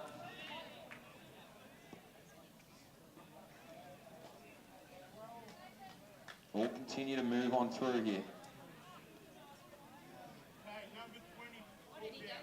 So no more Jackson Wright. We hope he's okay from Western A's. But at the head of the field, it's Jonty Neefling. Kalen Luong and Go of Singapore. All gapped back there to Letton and Wright and Venor. So Marantelli's setting the tempo real well. These guys are around the 14:55. These guys are ahead of it, I believe. Doing a good job. They're about to roll 4 laps to go. So 1,600 remaining. Letton doing well. Venor just sitting on that pace. Luke Nicholson, Josh Carlin, and Simon Blight. Just the ones to watch here in that group. Let's see whether anybody can get up there and get after these guys out in front. Some good pacing. AJ Mary just sits there in front of Fabiano Aguiar. So Marantelli still leads them out though. Here's Sean Go of Singapore. So the Singaporean now gets to the front of this actual race. Marantelli checks the watch. He's pretty happy with the clip. He goes to Go, then Jonty Neefling, then Kayla Luong. These guys have just got to sit there and continue to push this pace because they are getting further and further ahead of that green light into personal best territory. Marantelli, Go. Then it goes back here to Jonty and then to Kayla Luong. So they'll keep on ramping it up. These guys look good. Just got to hang tough during this part of the 5K. That's 1,200 remaining. Maxi Letton is up next. Then it's Jonathan Squire. Then it's Matty Venor. Now this group has come together. This group has really started to change pace. There's Anthony Aloisio. I can see that familiar face. Jack Lana as well. Another one, Ueda of Melbourne Uni now just follows suit. So he's going to jump on there with Anthony Aloisio. Who's going to roll behind that group in front. Venor just off from Wright, who's off from Letton.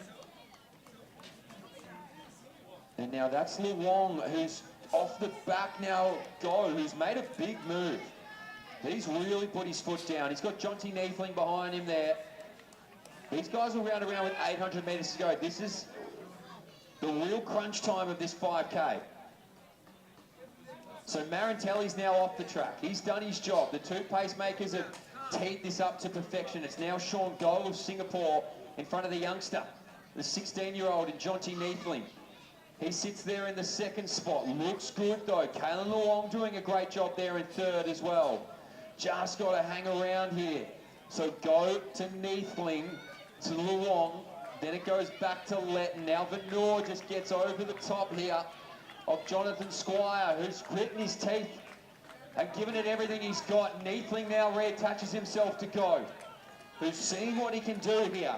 Aloisio moves around a few to continue to push. He'll go and try and get after that group in front that consists of Venor. But out the back, on that back straight, it's Jonty Neefling versus Sean Go, the youngster. Up on that shoulder, the loping stride. They're well ahead of the green light. And right on the green light now, in fact, is Kaylin Luong. So these two will continue to push. The light continues to creep on up. It's great to be able to see it. There's 600 metres remaining now. It's a battle of two. Kaylin Luong. Well, he's got Maxi Letton behind him there, who's got Vanua, who's then got Wright.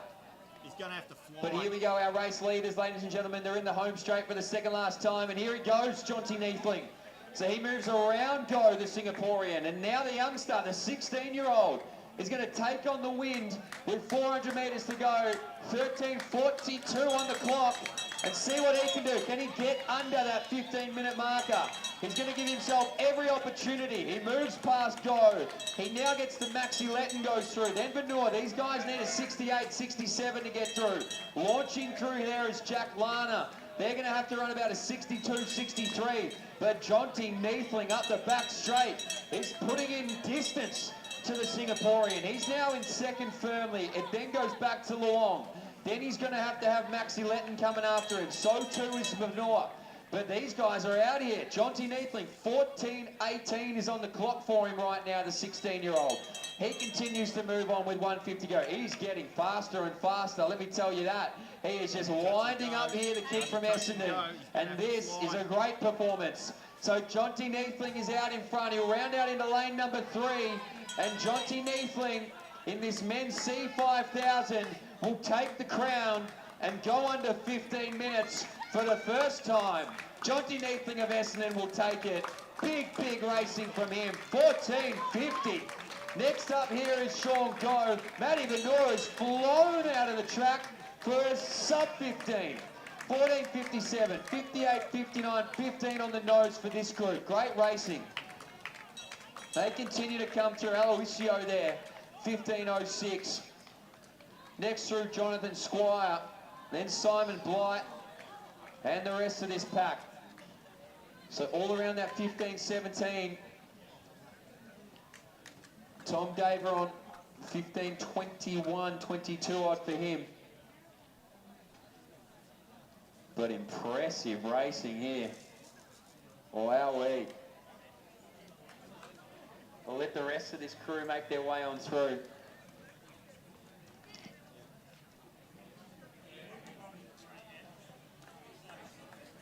But well done to our crew down here. And if you are available to lap score for the next race, if you could please make your way down to the start-finish line, it would be greatly appreciated if you can lap score, because we've got the men's D5000 up next. The rest of our field makes their way on through here.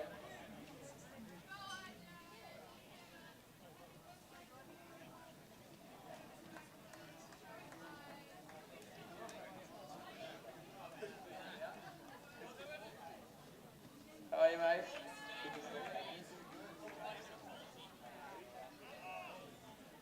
So well done, our men's C5000.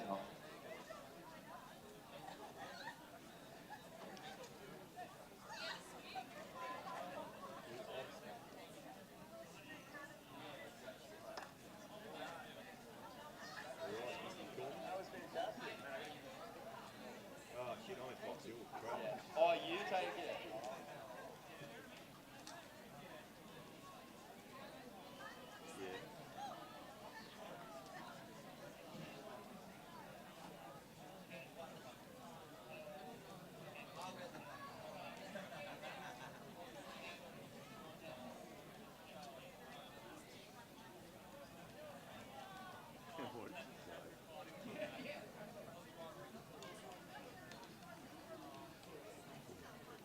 If we do have anyone who wants to lap count, lap score. Oh, here we go. We got some more. Yes, thank you. If you've got anybody else, don't mind the chunder, then come on down to the finish line. It's good fun, from what I hear.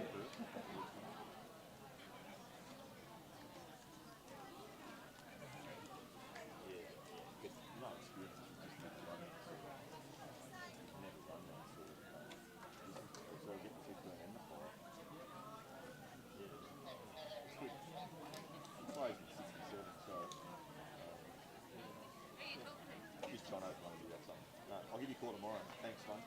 Take it easy. See ya. Bye.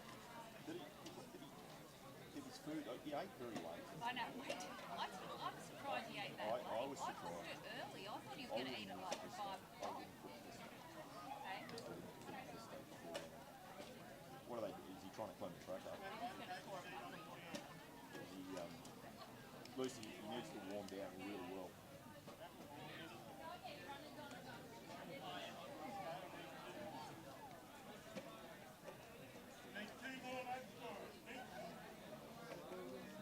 Just after 2 more lap scores, if we could, just 2 more lap scores and we can get this one underway.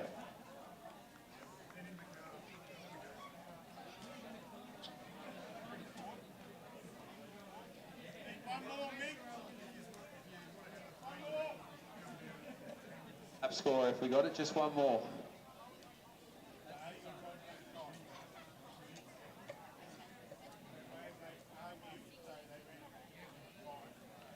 That's a glory job.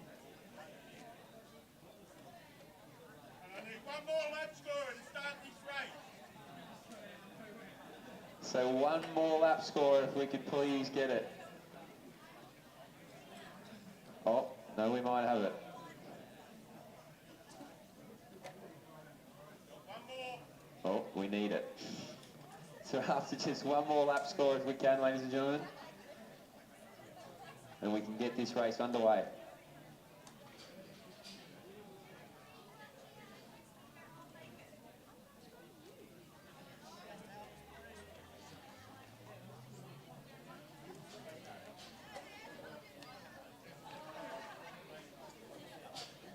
Okay, now, you'll see what leg numbers. If you have leg number 3, you can put your marker to them, they're not running. Leg number 10, leg number 12, and leg number 17. So 3, 10, 12, and 17 aren't running.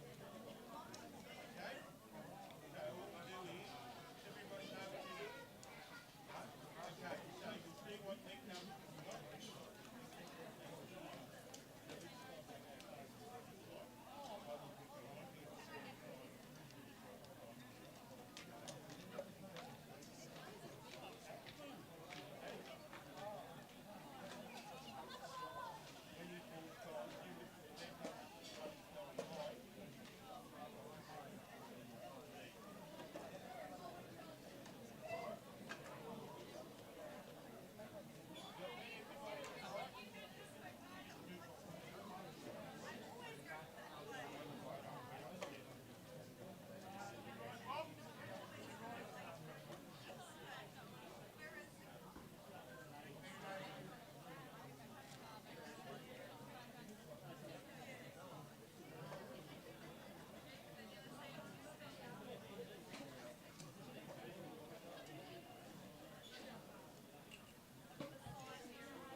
So our men's D5000 now is underway, the 3rd last race of this evening at the Box Hill Burn.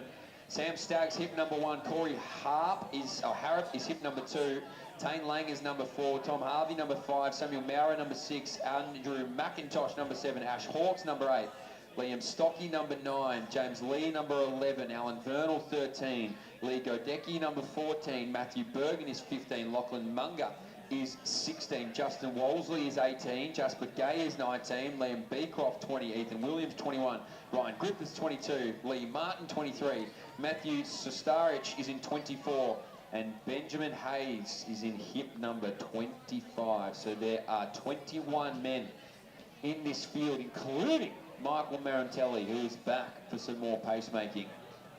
Between him and Liam Adams, must have had a bet or something who can do the most pacemaking here this evening at Box Hill Burn. I don't know. These guys are busy. It won't be you or me, Wiggy, I can tell you that much. Not these hamstrings. 15:20 is the green light, and I think 15:50, but I could have heard that wrong, or I could have just not listened. 15:20 and 15:55. I was close. Thank you, Pete, the wizard, down here at the start-finish line. So 15:20 is the green light, 15:55 is that purple light. There's no other technology like this in Australia, by the way, if this is your first time down at Box Hill, hence it being the best track in the country. The bias again. So Marantelli does a good job leading this out here. That's Sestarich tucked in behind. Ethan Williams of Essendon as well will follow along with Matty Sestarich. So strong numbers from Essendon. They've all come flooding in from Aberfeldy to come and get a quick 5,000 here at the Burn. And the pack is fractured. Not a great deal, but yeah, it's neat to be able to see these hit numbers as they make their way on through. So good pacing here from Marantelli, of course. One of the AFL's finest boundary umpires out here plying his trade over the 5K pacing. Thankless job for a great man as he leads out Sestarich and the rest of this group of about 11 is my guess off the top of my dome. In fact, it's 13 or 14, so I was close. But doing a good job nonetheless here in this men's D 5,000 metres. So as I said, there's a 15 odd metre gap back to a group of 3, another 10 metre odd gap back to a group of 4. And these guys all working very nicely in harmony. So Sestarich is in there. Behind him is McIntosh. In the middle of that group is Ben Hayes in this D 5,000. Still some good numbers here, some good crowd for the Box Hill Burn 5,000s, which we'd love to see.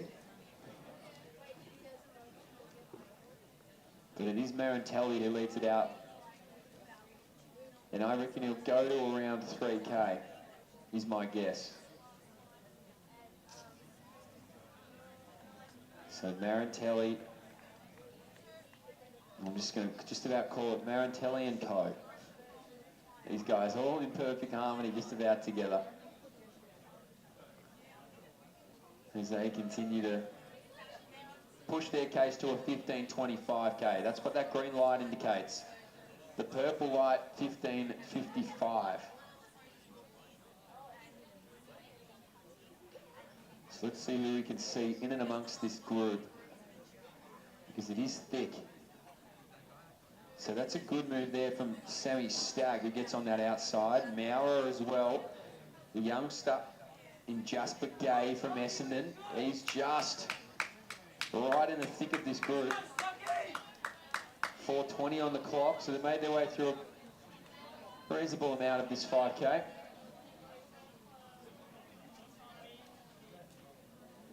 Looks like Alan Vernal there from Nunawading. Jasper Gay now reattaches himself to this field.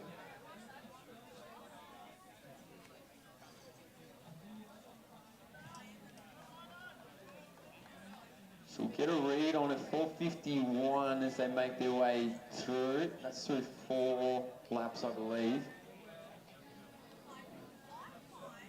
Well, not quite. Yeah, no, 4 laps will come around for 2K the next time of asking at that 200 metre start point.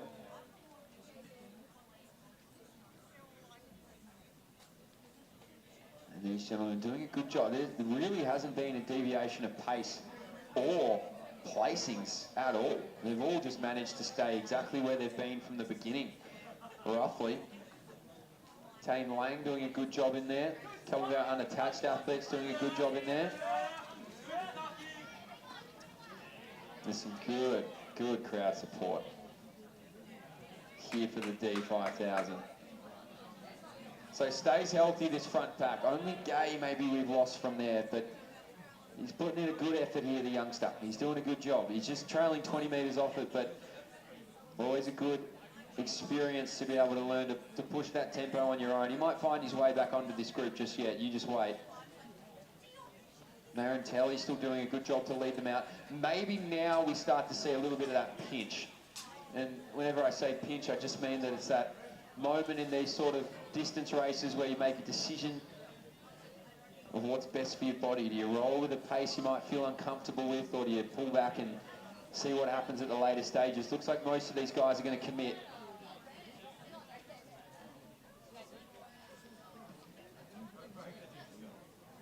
And hang on it. So hasn't moved, Matty. He's right behind there, Marantelli. Another one who's really probably actually had the best of it is Andrew McIntosh. Bit of a check there. That's what you get when you start to push yourself up. Thankfully, and touching wood, we've had no falls or major issues here in any of these races. Vernal in the middle of this group. So now it's not just young Jasper. This group now is starting to lose a few. As it continues to just rally behind Michael Marantelli. And we've got a new leader behind him. That's Andrew McIntosh, who I'd mentioned had just been sitting on that inside rail. He kind of kept Matty Sestarich just on that outside a little bit, and now he finds himself in some clean air, right behind Marantelli.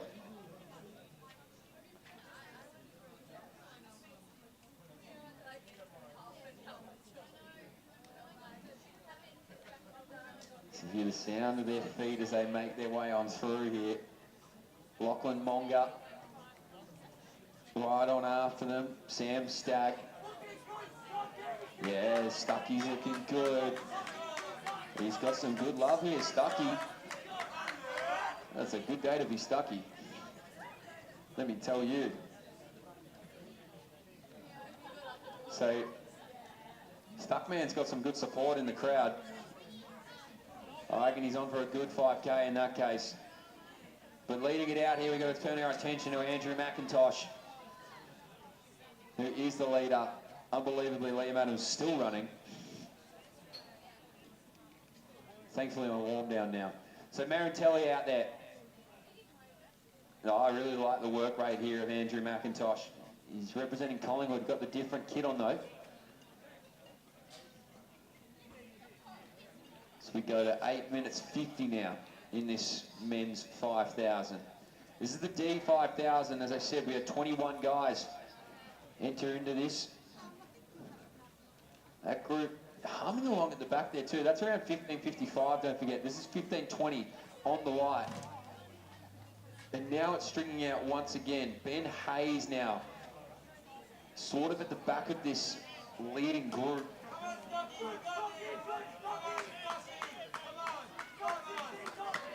Here we go. I think Stocky wants to break 16. I can't be too sure, but I feel pretty positive. All right. So this next crew comes on through. So they're on 15:55, this group right there. That purple light indicates 15:55, so they're right on it. The green light you can see lighting up half the spikes on the back straight, that's 15:20. So everybody caught in that middle is between 15:20 to 15:55 as it stands at the moment. 9:53 into this men's D5000. And this pack breaks up again. So now we've sort of dwindled it down to about 4. I won't count Michael Marantelli and all of that, given he's the pacemaker. But it starts to approach just 4. That's Andrew McIntosh. It's also Monga, Stagg, and Hayes. Trying to get a part of it is Ethan Williams, and then Taney Lang as well. But Williams might be the only one that can join on here. So here we go now, Tom Harvey as well. He's got Matthew Bergen, Stocky, and then Sam Maurer. All doing some good work. We'll see whether or not they can maintain here, because now it might be down to a group of 3, exclusive of Michael Marantelli, out in front here. And he's done a brilliant job as Andy McIntosh. This has been a great night for him in just finding that rhythm under 15:20 pace. Let's see what they have over the closing stages of this 5K. So that's a check of the shoulder for Marantelli. I think he might be done here in a moment. He maintains this pace though brilliantly. He has not dipped. In fact, it might have even got just a little bit quicker as Sammy Stagg now goes on the shoulder. So now he starts to see what Andy McIntosh has, and the next one to roll through is Lachlan Munga. So Stag and Munga, Stag right on Marantelli. We'll see what happens when he steps off the track. This could bridge right back up. But as it stands at the moment, Sam Stag, 15:35. The time next to his name. He's under 15:20 pace right now. It's Monga who's right on with him now. Rolls through his Bergen. These guys all around 15:55 with 3 laps to go. So they're all hovering around that 15:55 right now. Everybody around that purple light doing a good job. Marantelli's still in it and he's still leading through Stag. So it's Stag then who's made a big move. Andy McIntosh, who I was talking about, he's done a lot of that early work. He finds himself in 3rd place. Company on his shoulder too. But Stag done a great job to just maintain and hold on. You can see the words of encouragement maybe coming there from Michael Marantelli, just saying, stay on it. You know, this is the hard part of that 5K, Michael will know. And these guys are doing a great job, so keep right at it there, Sammy. You're looking good. So Sammy Stag stays right on it. Lockie Munger as well around that 15:20. Just got to watch that green light. Just keep that as your momentum. Done a good job there, Ethan Williams, to put himself in a good spot. The man whose name I haven't mentioned enough, Lee Martin, as well, doing well. See if he can get up to Andy McIntosh. Sestaric as well goes once again. So now it's Team Lang. Rolling through next is Tom Harvey. But up the back straight, he'll have nearly 600 to go here. Right on 15:55 at these purple lights, gentlemen. You stay at the front of it, you're at 15:55. So keep on moving, doing well. Keep around there. Sam Stagg is cleared out. He's cleared house. He has gone with Michael Marantelli, and he's going to try and put himself in lifetime best territory. In fact, he's well within it right now with 500 metres to go. So Marantelli continues to offer his support to Stagg as Lachlan Munga finds himself in no man's land, but at a really good clip. A lot to be proud of here with 500 metres to go. But it is Sammy Stagg who's still in front of those green lights, and he just has to keep himself moving well. So Sammy Stagg at the bell, 14:04, 14:05. Next up is Monga. Then it's going to go to Williams. I mentioned him earlier, Lee Martin doing a good job here. They're all at 14:12, 14:15, somewhere in that vicinity. Everybody finish out in lane number 3. Andy McIntosh, Sestaric right behind him, then Ben Hayes. It's been good work here. Next one rolling, Tom Harvey, and then it goes to Lang. But up the back straight, Marantelli stepped off. It's all Stagg up the back straight. He's got 200 metres to go. 14:38 is on the clock. Putting in a big effort here is Lachlan Munga. So Munga in second. Bowing down or absolutely motoring along the track is Lee Martin. He's in that 3rd spot, but out in front, Sammy Stagg. He made a really strong move, and he's committed to it, and he's going to get rewarded with a lifetime best. So Sammy Stagg puts his head down, moves out to lane number 3, and he's going to be your winner here in the men's D5000. Great racing here from Sam Stagg, and that's 15:16. A great race here. Well done to Lachlan Munga. He's going to go just over 15:20. So a good day out for him. Lee Martin as well, just go under 15:30. As to Ethan Williams. Next through is Ben Hayes. Then he goes to Sestaric.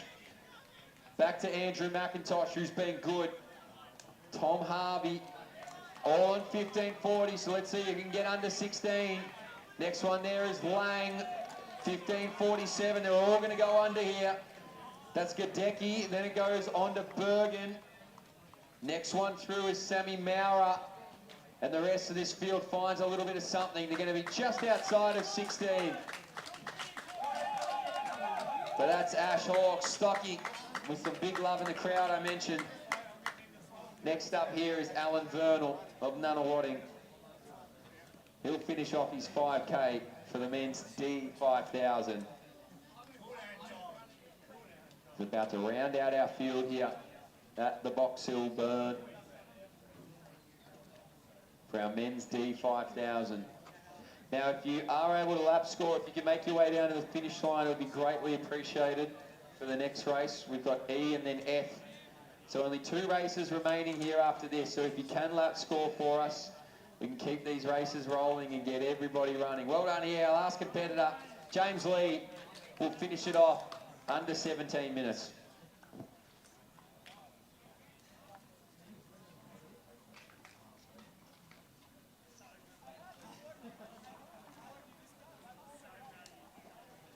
So we do have some lap scores available if they could come down to the finish line for our men's E5000. It would be greatly appreciated.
You'll need 3 more lap scorers. She'll be happy. You guys have treated me well. I'll tell her I paid for it. Need 3 more. So just after 3 more lap scorers, if we could, just 3 more, and we can start this men's E5000, our second last run of the evening.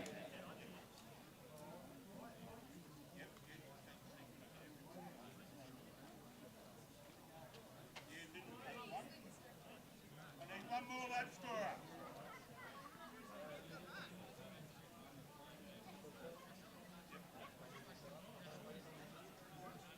Okay, have a seat. Now, Lap scores. these numbers you've got. Now, whoever's got 3 and 14, they're not running. So you can find position. 3 and 14. So what we do is if you look at select number, see select number, position 10, 11, 12. As they go past the line, Bob will call the time. All you do is write down the time. Then you go, so on. Okay? Yeah, start at the top. When time to come out, I'll let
Okay, we're underway here. It's our men's E5000. Leo Heading, hip 1. Jerry Stamoulis, hip 2. Chris Winter, hip 4. Thomas Chapman, hip 5. Charles Mayfield, 6. Lachlan Fulton in 7. Travis Haber in 8. Harrison Zabinski in 9. James McCurdy in 10. Cameron Sace in 11. Magnus Woods is number 12. Sam Arnold's 13. Matty Doyle's 15. Lucian Mail is 16. Harold Wilson, 17. Cody Taggart in 18. Stephen Flanagan in 19. Mitchell Wilson in 20. Zach Thomas is in 21. Robbie Petrie's in 22. Cameron Lee, 23. Jay Howard Chan is in 24. Declan Murphy, 25. Jensen Wheeler, 26. And Cadell Cross is in 27. So there we go. 25 of all these people out here.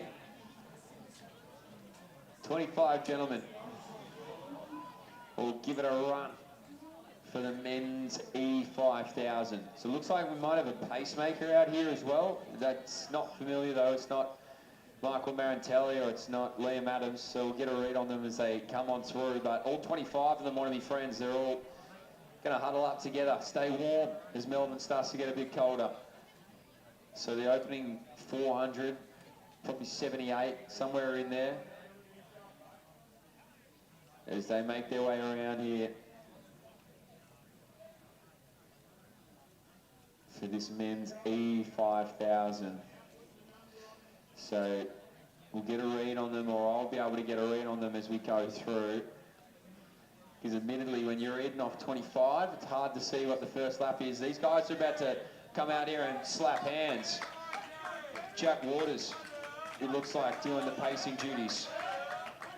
So right behind him, it's Jensen Wheeler, the youngster, and that is throw a blanket over the rest of that field. They are all bunched up together, out in the lane number 2, 3 to find some room, which means fast racing. So 16 minutes is the green light. 16:30 is the purple light. So 16 minutes on the green, 16:30 on the purple. That's how the two lights are going to be working here for the men's E5000. Second last race here at Box Hill. So 234, 235 through 800. So Cadell Cross, it is in those fluorescent orange shorts. Tucked himself in about 6th spot there. Early stages of this 5K. So this will be the 1K split on their way through here. Like I said, Jack Waters, it looks like. Jerry Stamoulis of Old Zabs will put himself right behind Waters. Got some company outside of him is Harold Wilson. Box Hill's Robbie Petrie not far away. Look at them all go through.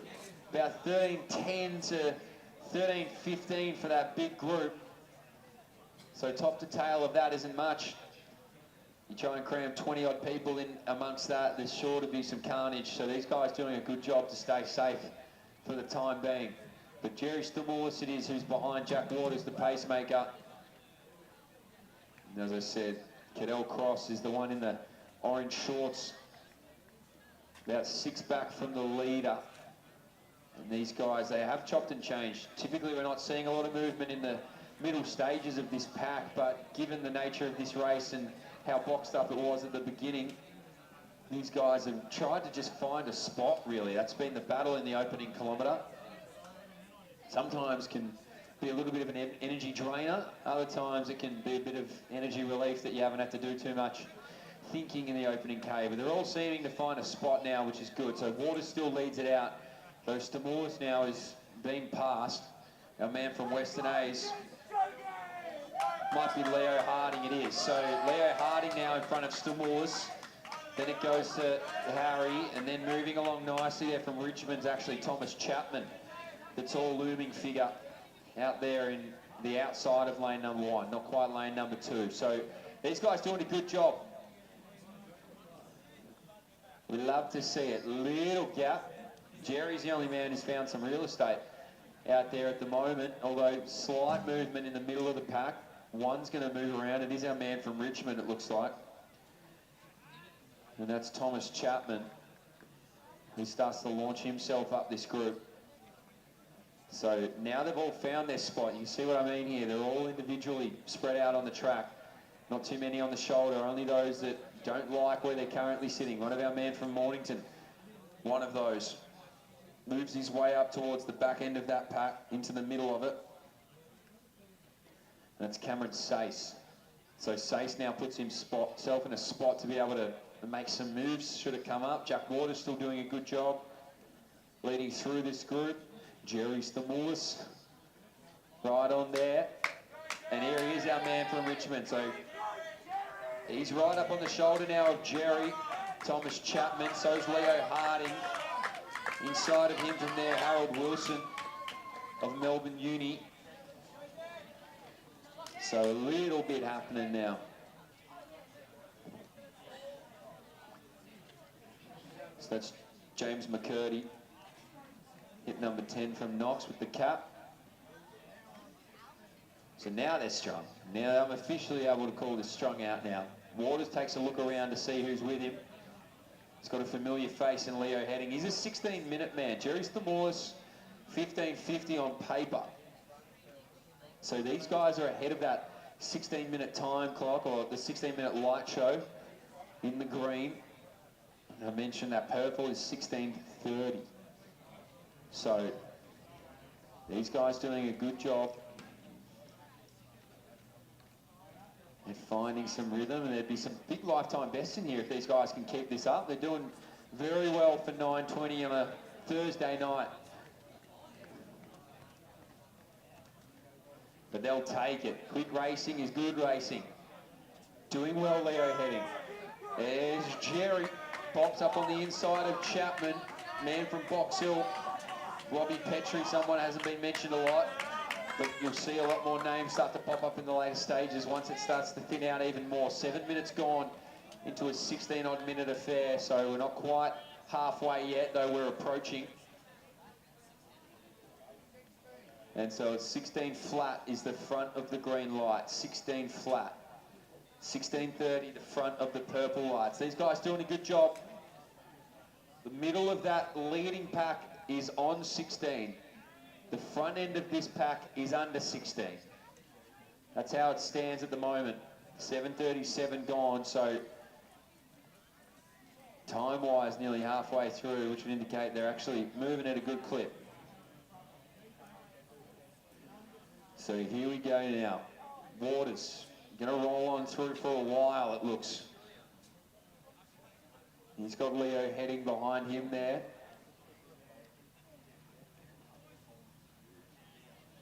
Who's doing well. Now there's a gap. Here it comes now. Thomas Chapman done well, the man from Richmond. I think that might even be Robbie Petrie who wants to go and reattach himself to Chapman out in front. There's Jerry. Outside of him is Lucien Mail, who's unattached. Beautiful singlet, one of the best I've ever seen from Mail. That's 8:23 over halfway now for these gentlemen. So they're clearing out from the green light. They're not interested. They want to be as far in front of it as humanly possible. Leo Heading would love to get under 16.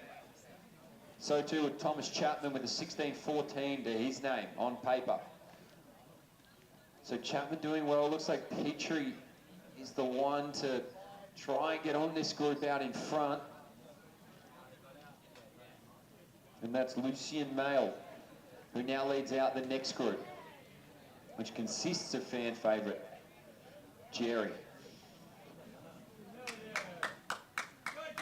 There we go. Some good Jerry love, some good old Zav loves out here on a Thursday. So Waters still leads it out though. Now it is fractured completely.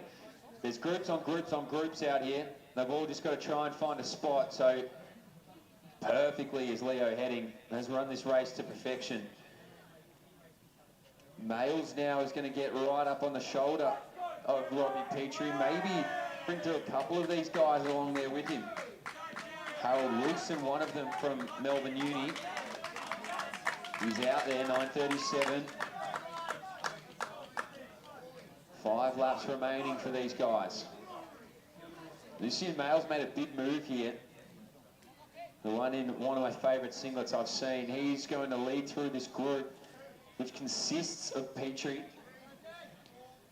And ahead of him is our man from Melbourne Uni. and Cameron Lee. So you'd think if these guys can work well together, there might possibly be something there to go and get after the race leaders, because Jack Waters has stepped off, so he's done. Now it's all racing, no pacing, all racing from these gentlemen. Tactics come into play now. And that group of three is moving along pretty strongly to attach themselves to the back of Thomas Chapman from Richmond. And they'll get there by the time they roll around the start-finish line, just about, you would think. So our men's E5000 taking shape, still males. Outside of male shoulder though, Harold Wilson doing a good body of work. So too Cameron Sace. Now a man from Knox goes to get on it, that's James McCurdy. Checked a little bit, but now Thomas Chapman from Richmond finds his way to the front. So 11 minutes into this now, getting towards the crunch time. They're ahead of 16 minutes. That duo out in front is, and now Males borderline just sits on it. He's flirting with the idea of being under 16 minutes right now. Keep those green lights behind you and it's right there. It's been good from Cameron Sace. He's bided his time well. In fact, he's been pretty happy to just follow Males, which has been great Male. Just stay right in there. Now we start to see the man from Richmond move away. That's Thomas Chapman. On his way to his first sub-16 here, or maybe at least for the year, whatever this time may indicate. But Chapman out there in front of Leo Heading. And he is Males. Rolling right up alongside of him there. So these guys will have company. Looking good, Chapman. Heading's going to have Males join him in a moment's time. And right behind him is going to be Cameron Sace. Next up is Wilson. Following through James McCurdy. And then the next group, that's Matty Doyle. With some good movement from Magnus Woods. So too there, Cody Taggart. Then we go Robbie Petrie. And now the rest of the crew starts to move on.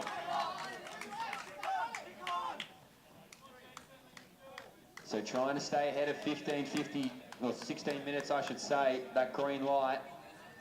4 of them currently on that 16-minute pace. Just got to stay in there. Thomas Chapman well ahead of it at the moment. And he should have a K to go at 12:45. So Thomas Chapman continues to lead it out. Males and Co have now moved on past Leo Heading, who's been strong from Western A's, but now he's got a fight on his hands. Can he continue to roll with these guys as they push this tempo under 16-minute pace? Heading right on it there in 4th. So he's living at the 16 minutes. These guys now creeping ahead of it because they're in pursuit of Tommy Chapman, who's well ahead of it from Richmond. So 800 metres to go for Chapman. It's 800 metres to go for Sace. Then to Males. Then to Leo Heading. Rolling through there is Harold Wilson. These guys are right around. They're flirting with the 16. Like I said, the front of that green light is 16. But they're all after the race leader and Thomas Chapman. And if anyone can be a lap scorer for the last race of the evening that goes off in about 10 minutes time, you go down to the start-finish line, it'd be greatly appreciated. We'll turn our attention back to the track. Tom Chapman from Richmond, continuing to push. 600 metres remaining from him. Cameron Sace up next. Then he's got Males on his back shoulder. Little bit of a gap then back to the rest of this field. Slowly slipping away from 16 is Harding, who's been strong, but just needs to maintain that green light. That's what he needs to keep his focus on at the moment, the front of the green light to get around 16. It's even creeping up on the 2 that are just ahead of it, but the only thing it can't catch is Thomas Chapman from Richmond. So he's out there and he's clear. Looks good. Continue to push that tempo. How far under 16 can we go? 14:30 it is on the clock right now. 14:32 at the bell there for Chapman. Sace is going to get it too. So is Males. These guys sit at about 14:40. So anything sub 8 is going to get them there. These guys need a big one here. Harold Wilson. Anything under, they need about a 72-second lap there to that group. So can they move on to that? Next one up there is going to be McCurdy. And the rest of this field will go and get after some lifetime bests. So can they get there? Here's Jerry. Big fan support for him. 15:07, 15:08 on the clock. 200 metres remains for Thomas Chapman of Richmond. Now, as we said, he is well clear at the moment and putting his head down in pursuit of that sub-16 at the moment. It's a man from Melbourne Uni. Can he get there? He's right on those green pace lights at the moment. Males is flying as well. So too's Cameron Sace. They're rounding out into lane number 3 for the men's E5000 metre victory. It's going to be Thomas Chapman, and he's going to do it well under 16 minutes. He's absolutely obliterated it. 15:44. He's a sub 15:45 guy. Have a go at that for males. He's under as well. So too is Sace. And can he get on down there? He will. He's done well here, Harold Wilson. Outside there, 15:55. These guys are just on it. 16 minutes on the dot, I reckon. James McCurdy comes through now from Knox. Finish out in lane number 3, gentlemen. Lane number 3. Finish out here in lane number 3, guys. Great racing for our E5000. Well done, lads. Finish it all the way off, guys. Well done. Good racing here for the E5000. So 16:30 it is at the moment. And these guys will round out their evening of racing in a good way. A night here at Box Hill. Thursday night at Box Hill, where else would you want to be? Well done. And if you can lap score for the F5000, it would be greatly appreciated. We can roll straight on into it and round out our Box Hill burn. Well done here to the rest of our men who are finishing things off. 16:59 is on the clock right now, so they'll all dip under 17:30, which is fantastic. Well done here, guys. Great, great racing. That's Declan Murphy, who finishes off his evening, and now Sammy Arnold as well, all done and dusted. So well done to our men's E5000. If we do have lap scorers for the F, then the race will be over. We'll go into the last race of the evening, and we'll finish up our time here at the Box Hill Burn.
The final race of the evening here at the Box Hill Burn. It's the men's F5000. A few scratchings here, so bear with me. Hip number 1 is Dane Gray. Number 3 is Lachlan Day. Number 5 is Zephan Goals McSweeney. Number 7 is Rodri Whelan. Number 8 is Jonty Robinson. 10 is Dylan Gwynn. 11 is Callum Wade. 13 is Will Leslie. 15 is Dexter Hill. 17 is Harry Lynn. 18 is Anthony Ricketts. 20 is Shane Loram. Then it goes to Jared Lynch in 21. Sam Ong is 22. And Jordan Trevina is hip number 23. So they're separated pretty quickly here. There's a few in the 16s, a few in the 17s. Around that, I'll get a read on what the lights are. But a big part of the field wants to go and get after it. They're well ahead of the lights, so we love that. Here for our final event of the Box Hill Burn.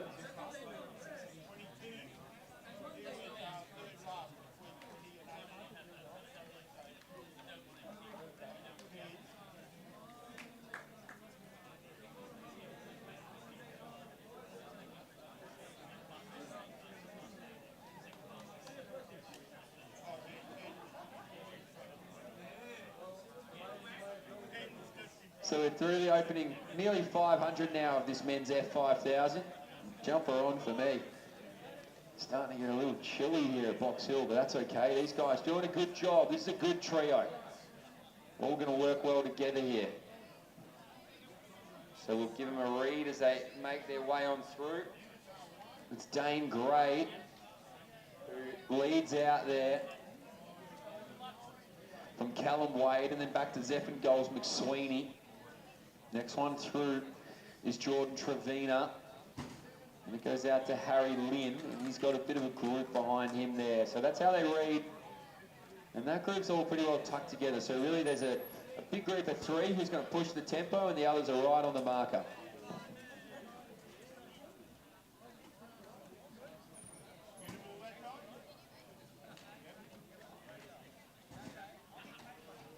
So doing well, this group of 3. It's Goals McSweeney who's just on the back of it.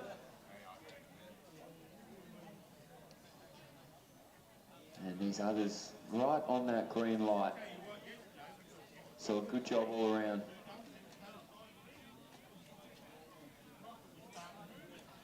So Dane Gray, Lachlan Day, Zephan Goals McSweeney, Rodri Whelan, Jonty Robinson, Dylan Gwynn, Callum Wade, Will Leslie, Dexter Hill, Harry Lynn, Anthony Ricketts, Shane Loram, Jared Lynch, Sam Ong and Jordan Trevina in this field, but leading it is Dane Gray.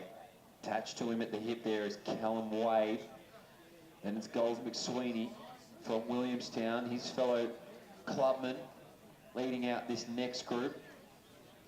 That's Harry Lynn, who's moved his way around there. That's Jonty Robinson, not far from it either, and Dexter Hill. Making a move wide, you'll see there Shane Loram. So wants to find his own comfortable position at this pace. Maybe live around that green light. The magic light show of Box Hill. However close he can stick to it, the better you'll be. These 2 out in front though, pretty harmonious. It's looking very comfortable for these gentlemen as they go through 800. Goals McSweeney in that 3rd spot. And that's still Harry Lynn from Williamstown, leading out that group behind. And they are one of the most bunched second groups we've seen of the evening, really. They're all just hanging about it. But Dane Gray doing a good job. He's been asked to lead it out. Callum Wade, a 1653 man, and he's happy to sit off it. Goals McSweeney doing well. Won't be too many times these gentlemen race at 9:43 at night, so it'll be a different experience for a lot of them. Harry Lynn doing a good job. Rodri Whelan as well from Diamond Valley in there.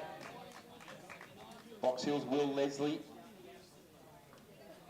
amongst the action for this F5000. So they range time-wise here from about 16:35 now to about 17:20.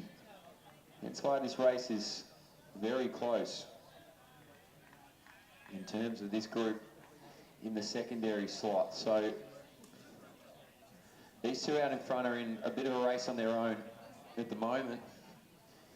Goals McSweeney in that third spot, in a little bit of a battle of his own, and then the rest of the field making up the rest of it. So Dane Gray still at the front. Doesn't look like that will relinquish anytime soon either. He's doing a good job, so is Callum Wade. These two doing a great job. Goals McSweeney doing a good job. Just keep plying that trade. You're doing well. Just keep that tempo. You look good. Keep it up. We have a new leader of this chase group. It's Jordan Trevina. He's going to be followed closely by Jonty Robinson, Rodri Whelan as well in that next spot. As the rest of this crew moves on through. Anthony Ricketts, one of those. So all well ahead of the purple lights. Like I've said, two well clear of the green, the rest of the field well clear of the purple.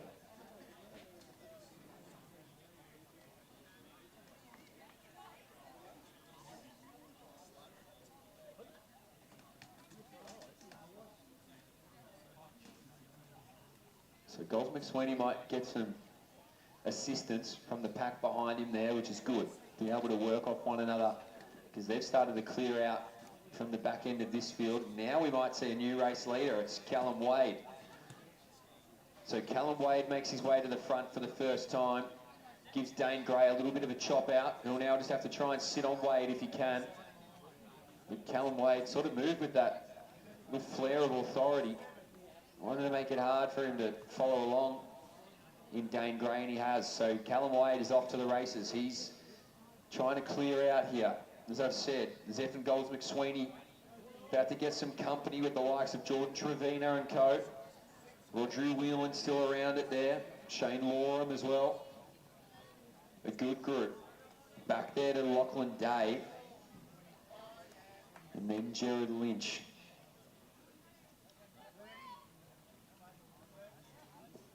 So all racing well here. Golds McSweeney now does get the company. But out in front, he's made a big move here. He's made his intentions known, Callum Wade. If you're going to win, you're going to have to really start to work hard in the middle stages of this 5K. So Wade it is that's out there from Dane Gray. Golds McSweeney gets joined now by Jordan Trevina and his band of brothers, all pushing it towards the front of that green light. Callum Wade and Dane Gray doing great work. These two undisputed, the 1-2. Then rolls out there to Jordan Trevina. And next up, and that'll be Dexter Hill, who looks good. Rodri Whelan as well. Bit of a gap now back here to Jonty Robinson. And with him, Dylan Gwynn. South Melbourne's Lachlan Day rolls up next. Then it's Jared Lynch. Next through is Anthony Ricketts. And the rest of this field, all doing good work. Keep it up here, Harry Lynn, doing well. So 9 minutes on the clock. These guys are well past the halfway marker of this F5000. And Callum Wade, he's coming with a 16:53. So form would suggest he's running a bit faster than that. Here's Callum. So Callum Wade cleared out here from Dane Gray.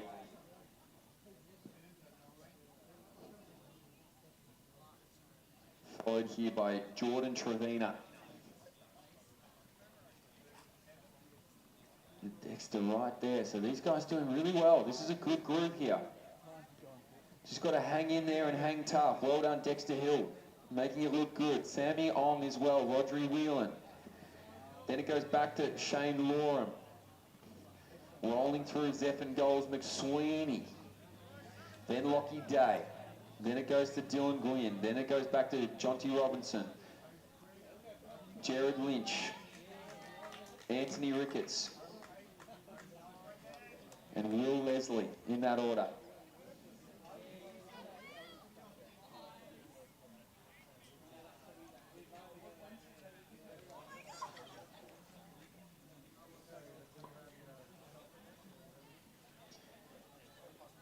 So doing some good work. That 3 is doing some really good work.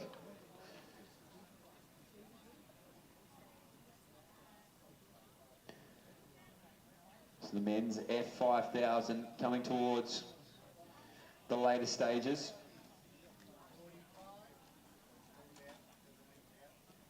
And it's all led here by Callum Wade, who's unattached. He's got the Melburnian singlet on. Melbourne Grammar, that is. Dane Gray. He's up here next. Moving through well, though, Jordan Trevina and Dexter Hill. He's looked good. He's been in the middle of this for a while. Sammy Ong. Well, Drew Whelan as well, putting up a good fight. Then it's Lockie Day. But that group of 3 is certainly one to watch, because they'll see whether or not they can go and get Dane Gray, who's been really strong. But when you're working in that group of 3, you have somebody right by your side. It plays a huge benefit in the way you can go and get about it. There's Zephyr Goals McSweeney and Crow, Jonty Robinson now.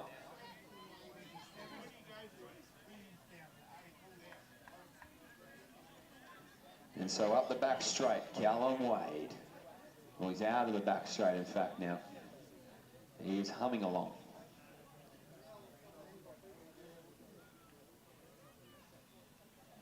And that group of 3 now has become a bit of a group of 2. Those 2 are working really well together. Wade to Gray, 1-2. Hasn't changed really all that much for this F5000, just the positions that they've been in. And now Jordan Trevina is joined by Dexter Hill. And these 2 guys running together nicely. You want to stay around that green light if they can. Both looking comfortable. Slight grimaces as they start to get to the pain end of the 5,000 metres. Sammy Ong of Box Hill. Rodri Whelan, passed by South Melbourne's Lachlan Day. And the rest of the crew now in here. That's Jared Lynch, who now leads that out from Anthony Ricketts. Behind them is Will Leslie. Then it's Dylan Gwynn. Then it's back here to Zephyr Goals McSweeney. And then also coming through now is Jonty Robinson. So they'll have just on a K to go here, our race leaders. They're at around 13 minutes, somewhere in there,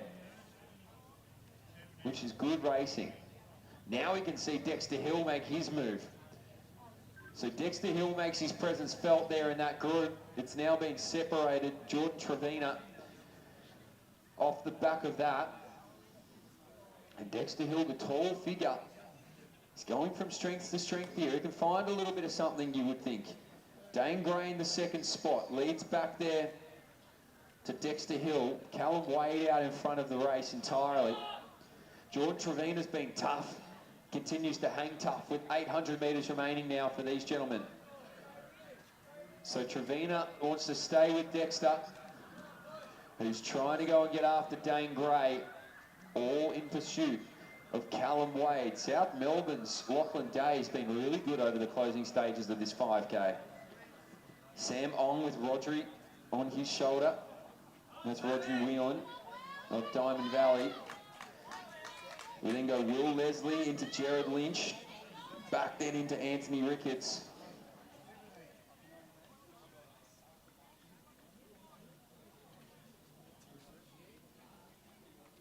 And now coming through, Jonty Robinson and Zephyr Goals McSweeney. 600 metres to go, just under for our race leaders.